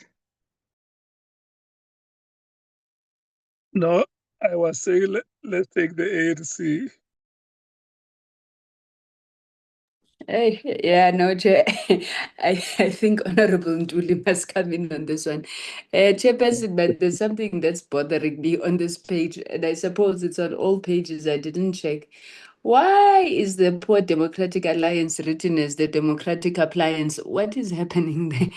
Can we just fix the header, please? Leave it, please. It's part of the appliances we have. But I'm sure, Chair, on the MK submission, it can find itself some expression in the rewording linked with the EFF proposal. Thank you, Chair. Yeah, drafting team, with this democratic appliance, we see it after we've been with the report for almost so many days. It must be corrected to Democratic Alliance. And gee, sorry about that. We have noted it and it has been subsequently corrected. Apologies. It's just because we're so useful, that's why. Yeah. Okay, so Honorable Sangoni, what is your view on 373G? You say the chief whip must talk to it. Yes, Chair. I think, Chair, the first clarity one would like to have, what is meant by external forces?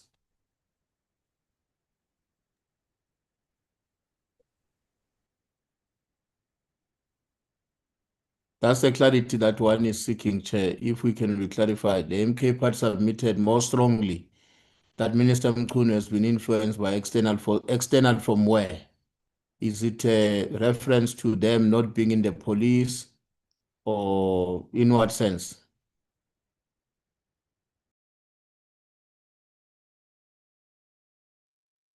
Okay, Chief Whip, can we call Honorable Shongwe? Thank you, Chair. Yes, I will No, Chair, it's clear that it says the external forces like the HAS and Mkhwanazi. and it is supported by the annexures that Honorable Mkhunu submitted, where he draw a exploration of this thing. So it's clear, Chair.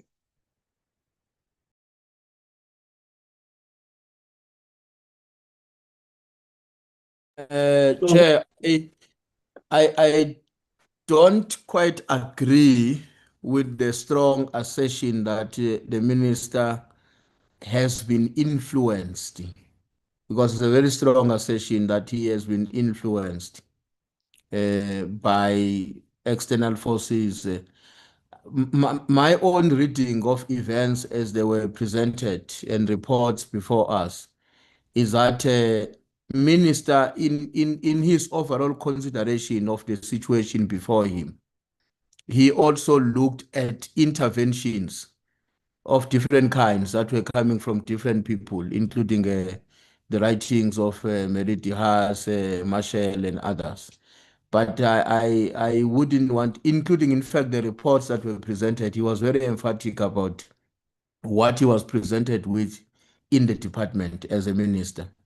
The fact that in terms of his broadening his knowledge base about the subject at hand, he also considered ideas that were propagated by people who are not internal in SAPS. I wouldn't want to believe that, therefore, that constitute a strong influence to the minister's decision. Thanks.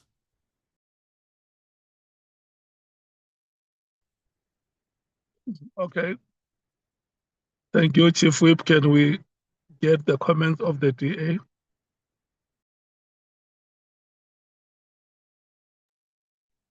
Thank you, Chair. Yeah, the statement is but more of a inference and not a fact. There is obviously, I don't have a problem with the word influence, because Minister Mkhwanazi is thinking, because he himself had acknowledged that complaints associated with DAS and others form part of his background to his decisions. However, the difference is, though, is the Mkhwanazi is a little bit slightly different, because it's put into one, inverted commas. It's a much more serious and it's unresolved allegation of improper conduct. So, as Chair, I think it needs to be either wholly deleted or completely rewritten. Thank you, Chair. Thank you so much, the EFF. Chair, the word influenced is actually a very appropriate word, and it was the minister's testimony before the committee that he was influenced, not necessarily wholly, but he was influenced by the complaint of Mary Diaz in particular. And again, I will raise the matter that he even submitted her complaint to us as part of his annexures. So if he was not influenced by that, then I don't know what is. Perhaps we can use a different word of external forces, but we can say people not within the criminal, just directly employed within the criminal justice system. But he definitely was influenced. That is the appropriate word to use. With influenced to the extent that his decision or his directive was based solely on that, no, but it contributed to his directive, which means he was influenced. Thank you. Thank you so much, the IFP.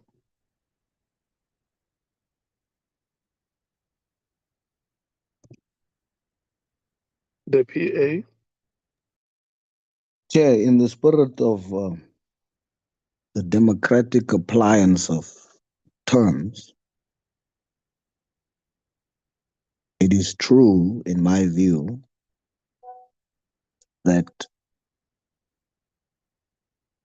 the minister's position in his consideration of whatever was submitted to him was influenced by what was submitted to him in his consideration of the testimony of Dahas, Mkhwanazi, and others. So I don't think the word influenced is misplaced, but as we said earlier, though influenced, it doesn't mean that he totally relied upon but then external forces, because this report is not targeted at a particular segment of people who understands MKP terms. I think that should be relooked at, the use of external forces but it is not untrue in my view that those contributions was not an influencing factor in what drove the minister's action. Thank you, Chairperson. Thank you so much, Honorable James. And me? Oh, Honorable Vessels, I'm Oh, sorry. okay, so, but I agree with Honorable Mate strongly on that. Thanks. Okay. Honorable Vessels. Thank you, Chair. No, I think it can be reworded to say that according to the testimony of Minister Mchunu, he was influenced by complaints received from Das Mkhwanazi, and I think he also mentioned Patricia Mkhwanazi, a letter that he received from her, a complaint that he received from her about the BKTT. So I think it's factual that he said that he was influenced and moved by those complaints that he received. And I think if it's just reworded, I do support the paragraph and I do support the word influenced. Okay, I hear that you overwhelmingly agree that the word influence must be used, but not by external forces. And Honorable Vessels is suggesting that we must include by complaints received. And maybe the minister would also have indicated that there were reports that were presented before him, if you remember, internal reports about the expenditure and many other things. Can we find a better way to reformulate it? Because I hear the meeting agrees on a reformulation. Let me start with the MKP, because you are the ones who sponsored the proposal. Thank you, Chair.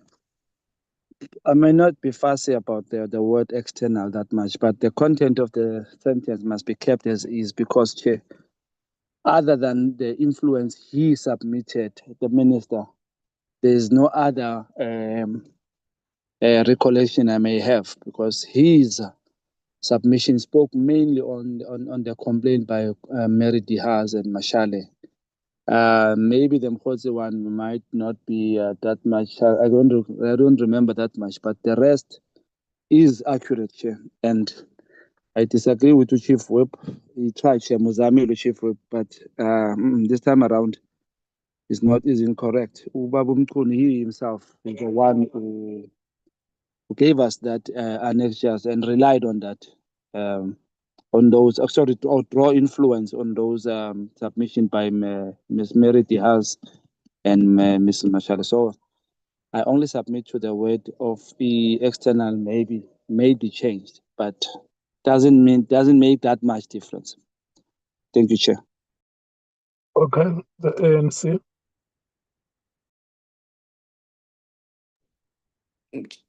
Chair, we had commented already on this matter. Are we still rotating the same item, Chair? Yeah, the reformulation. Oh, yes. Oh, sorry. Remember, if you listen to what Honorable Matthias and Honorable Vessels have said, including the point that I also submitted, that the minister would also have received reports in the department on the PKTT expenditure. And other reports maybe about the performance of task teams and this and that. So that is why I'm saying the meeting generally feels that the paragraph must be reformulated. And that is why I want to hear your inputs about reformulation. Our input to support the reformulated sentence, Chairperson, as proposed by the other colleagues. The DA. Yes, Chairperson, we've once reformulated, we can consider it. Thank you. The EFF. Be in agreement that the external forces can be reworded. Thank you. The IFP.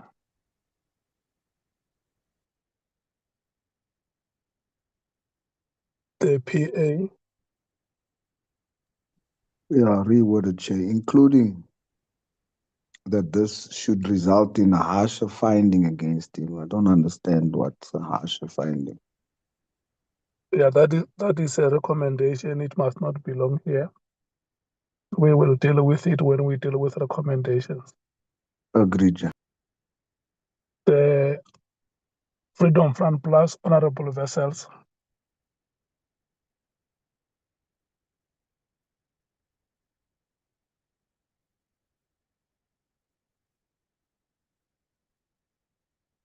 The Action SA, Honorable James. Agree with the rewording. Thank you, Chair. Thank you so much. The rewording is agreed to. Honorable members, it is now midday. In the last meeting, we had proposed that we will meet from 8 o'clock until 12. I don't know, do we have any proposal to extend the time of the meeting? The ANC. No, Chair, as we had proposed, we would like to keep it to 12 o'clock. Is the suggestion supported? Yes, Chair, we're not available. Who am I to defy the Chief Whip, Chair? Okay. The EFF.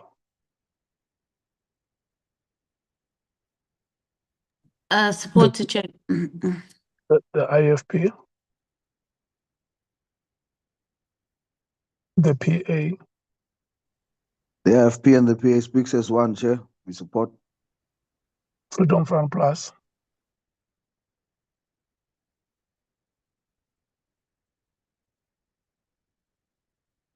Action SA. We good. Thank you, Chair. I have a meeting at 12:30, so I can't stay on. Thank you so much. We have come to the end of the meeting, honorable members. Can you give yourselves a round of applause? Because in the first meeting, we dealt with 23 pages. Today, we went through 54 pages. It's over 100% increase of our pace. So we have taken 2 installments today that I have prepared. And Honorable James was right when she said we were cruising nicely. So I'm going to suggest that if members are not held up tomorrow, we meet from 2 o'clock until 5.